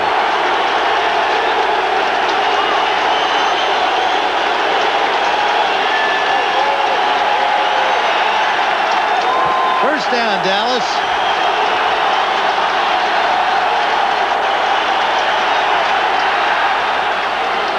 Screen to Newsom. To the 33-yard line. Fred Marion hauls him down. And this was where Danny White has really performed well in the first half. They took him for that long drive for the touchdown before the half. Now they only have to get into field goal range to try and tie this thing up.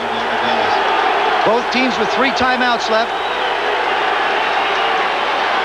Good protection. Now running out of it, was hit from behind as he tried to get it to Walker. Brent Williams. No, he just made the right decision. He threw that one in the ground. That was a good decision by Danny White. It looked like a short pass, looked like a bad pass, but it really wasn't. Instead of taking the sack, he unloaded it. It's got 2nd down and 10. No harm, no foul. You come back and start over. 2nd and 10. There's Ron Francis, who scored the first touchdown for Dallas, making an interception and going 18 yards for the score. Patriots have been doing their best to pick on him all afternoon. He expected that. White. Almost intercepted. Johnny Rembert, number 52, the linebacker, covering Newsom.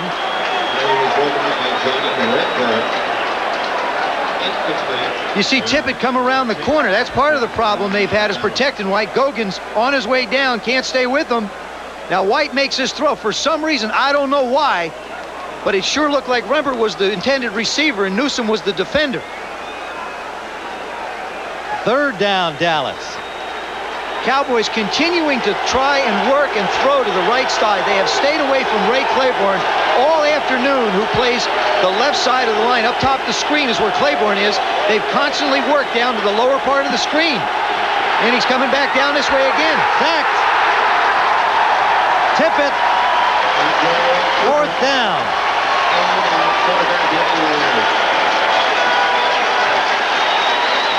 Four sacks by the Patriots today. Cowboys take a timeout. 4th down, 1:09 to play. We'll return to Sullivan Stadium in a moment. Danny White and his Dallas Cowboys, both 1:09 to play. 4th down, 13 to go. And a lot of grumblings in Dallas about a possible switch at the quarterback position too. And Danny White has not had the best of afternoon, so this is not only a big play for his offense, but him personally. Pumps once, goes deep. Has Renfro. 1st down at the New England 27-yard line. How about that call? Boy, that's one bringing yourself to the occasion. What a great call. And out and up in a 4th down play, down the bottom of the screen, you'll see Renfro. He goes down, runs a little out, and now up the field on McSwain. He can't stay with him. A perfectly thrown pass. He gets out of bounds, saves the timeout. I think Danny White doesn't play with emotion. Oh, boy. Is what? Oh, yes. Look at that intensity. Danny White delivers. 1:01 to go. 28-yard line of New England. Newsom to the 21. Lots of time left. Driven out of bounds by Johnny Ripper. Roger Ruzek, 5 of 5 on fourth quarter field goals. Can't get much better, can you? No, I guess he likes the heat. But I would think they would very much be attempting to get this thing into the end zone without Mr. Ruzek making an appearance. We saw earlier the picture of Ray Berry on the sidelines when Franklin's field goal just ticked in, and now we saw that look of frustration when he had a 4th down and 13. They need 4 for the first down.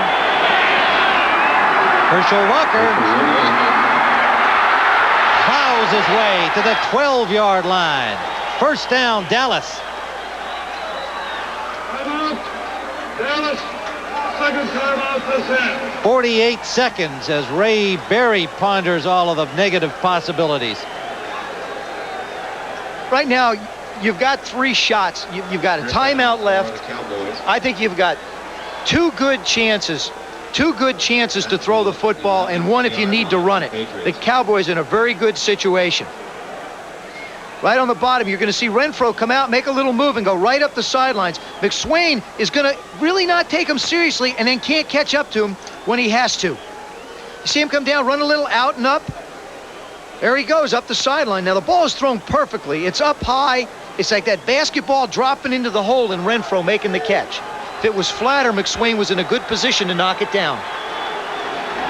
Well, we underlined how big a play it was for Danny White personally. Boy, did he come through. Washington, a winner today. Dallas needs this victory. First down. They need to get to the 1 for another first down. Cosby. Not much, about a yard. Roland James on the coverage. Again, he gets out of bounds to stop the clock. There you see the Rams coming from behind to beat St. Louis. Look at this. Dickerson had 62 yards at the half. We'll try and get some more numbers on him. Cleveland becoming a force in the AFC. Just missing out on a chance at a Super Bowl last year. They seem to be picking up momentum. Buffalo will fall out of first place if that score stays as is. Second down.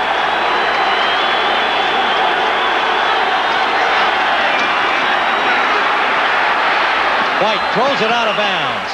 3 defenders were converging on Newsome. Well, that time they tried to set up a little pick screen. Run the tight end in the middle of the field. Run Herschel Walker to the corner and swing Newsome around to the outside. Danny did the right thing. Threw the ball away. Don't take a chance down here. Third down, 38 seconds left. Ruzek prepared to try and force overtime. I got to believe that they're going to try and throw this ball in the end zone. They're going to go for the touchdown. If not, you can always bring Ruzek in to kick the field goal and tie it up, or try to tie it up.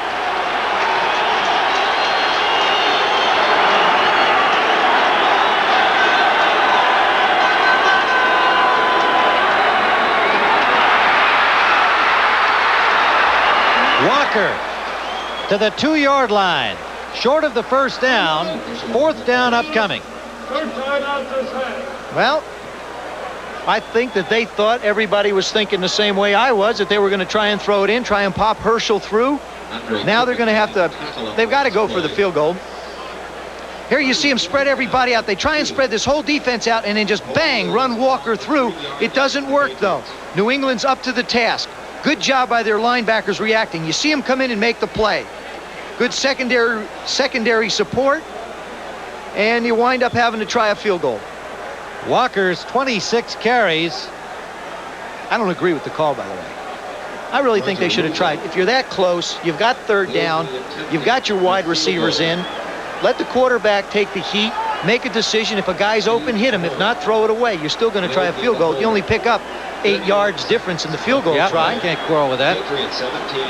Roger Ruzek, who is 12 of 14 on the season, will hit it from the 11-yard line, right hash mark. A little half wedge for Ruzek. 21-yard attempt.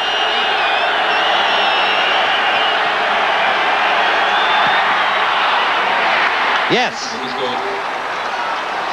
28 seconds remain. We have a tie football game. And the Patriots with 28 seconds to try and make something happen and stay out of overtime. And one reason they might not want to go to overtime is that they're not very good there. They haven't had a lot of luck. As we stated earlier, too, they've also had, the Cowboys have never lost to New England. They've got a 5-0 edge on them. New England has never won in an overtime game. Of course, the Cowboys, having been in 6 of them, won 4. There's the emotional Tom Landry. Again, you can see him watching intensely. Now, can you tell whether it's good or not? He just said perfect. You got to lip read a little bit. 88 yards, 11 plays, and a good job by Danny White, especially obviously on that 4th down play. He really came through, and he's got his team even. And perhaps Danny White would have agreed with you, Joe, that he would like to have been thrown to the end zone on that last play. Well, I think if you're going to get down that way, why not try for the 6? It's a long way to go for a guy to break a lot of tackles.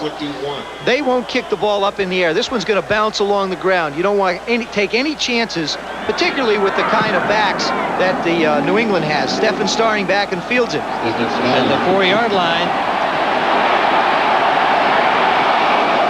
to the 24. 22 seconds on the clock. Well, he kicked it low, didn't kick it high. There you see New England has 3 timeouts left, a couple of big completions and use of the timeout, and Tony Franklin got one of the strongest legs in the league.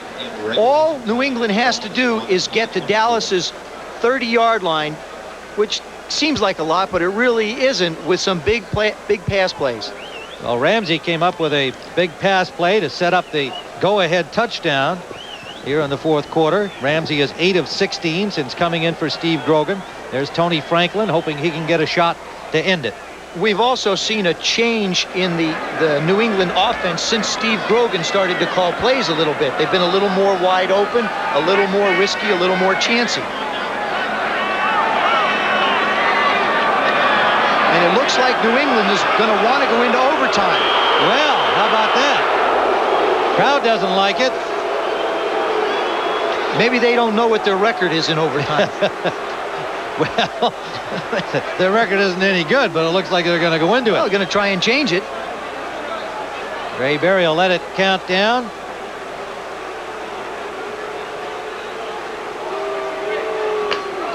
And that's that. End of regulation time with the score tie. So we have a tie football game in Foxborough and overtime ahead. Heads it is. Dallas will receive which goal? Dallas will receive at this end. So Dallas will have the first crack at it when we return to Foxborough, tied at 17. And the New England Patriots, who had finally taken the lead at 17-14, then watched as Danny White on 4th down and 12 in the final seconds came up with this huge play to Mike Renfro, number 82. Surprising strike down the sideline to Renfro, and it kept the Dallas drive alive, leading to Roger Ruzek's 20-yard field goal and a 17-17 tie. Dallas will receive. Tom Landry was excited when he found out they got the ball. He gave a little clenched fist, said, all right. Mike Renfro made the big catch, and actually it was his route that was the best thing he did, because he had his man beat cleanly. The ball came right into him. And truthfully, the best of the whole thing was the call itself. It was a gutsy call by Tom Landry. It was a risky, chancy play, and it turned out being exactly what they needed. And Renfro is the guy that's been there. Played in the league 10 years. Edwards is new. Barksdale came in a trade.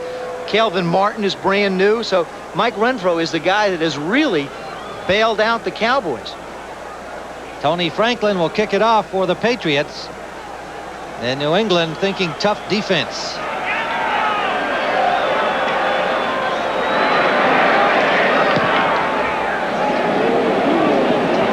Ball comes down at the 10-yard line at Darrell Clack. To the 27, close to the 29-yard line. Darrell Clack, pretty good return. Tim Jordan, rookie linebacker, made the tackle. Rod McSwain along with Danny White, 24 of 42. 274 yards, 1 touchdown, a short one to Cosby, 2 interceptions. for the Cowboys. Cowboys seem to have settled down, not made as many penalties as they had earlier in the game. Herschel Walker dropped for a loss. His 27th carry of the football game. The Cowboys over the 100-yard mark. You know, the Cowboys have got to treat this like a 2-minute drill.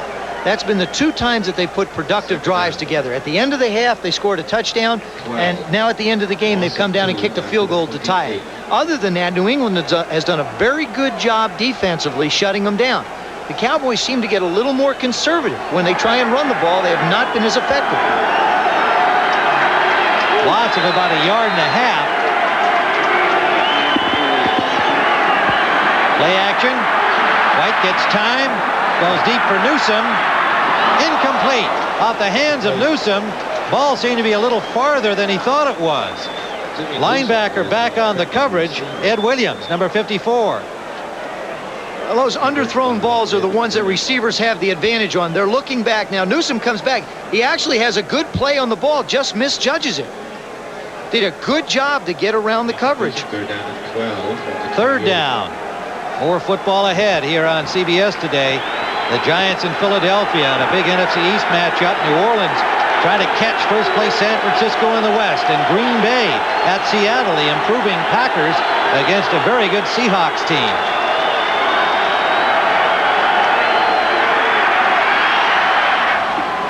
Newsome. First down at the 40-yard line.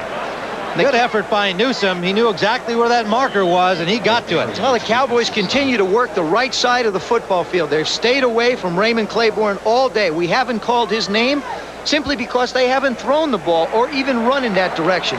The Cowboys have been 95% right-handed. That means that they've thrown to the right side of the field and they've run to the right side of the field. They'll be working from their own 40. 13:30 to go in overtime. New England has never won in the overtime sessions. Dallas a 4-2 mark.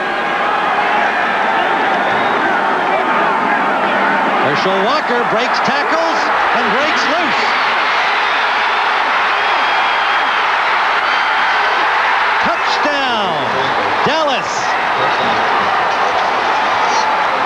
60 yards, Herschel Walker.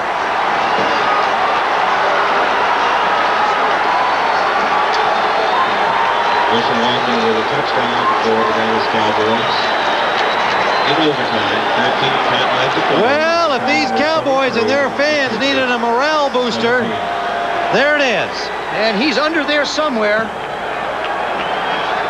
Tom Landry walking out to congratulate or talk to Ray Berry. We talked about the one thing that Herschel Walker can do and has been able to do, and that is break tackles. And here you'll see him come just to the left. He's just going to take off and gone for a TD down the field. It's just an off tackle. Good job. They take Garen Barris inside. Nelson can't make the tackle. He's got that bad shoulder. Fred Marion misses the tackle. Now it's a foot race, and you want to bet. Now, Ray Claiborne can run, but so can Herschel Walker. And he can't quite knock him out of bounds. 173 yards on the day, 28 carries. Walker got his wish. The Cowboys got a victory. Now the politician paid off. There he just strips Nelson's block at the line of scrimmage, and now it's a foot race. You're talking about one of the fastest men, not only in the National Football League, but in the world. And Ray Claiborne tries to run him out and can't. The Patriots fall to 4-5. The Cowboys move to 5-4. For Joe Theismann, this is Tim Ryan saying so long from Sullivan Stadium, where the final score, the Cowboys 23, the Patriots 17.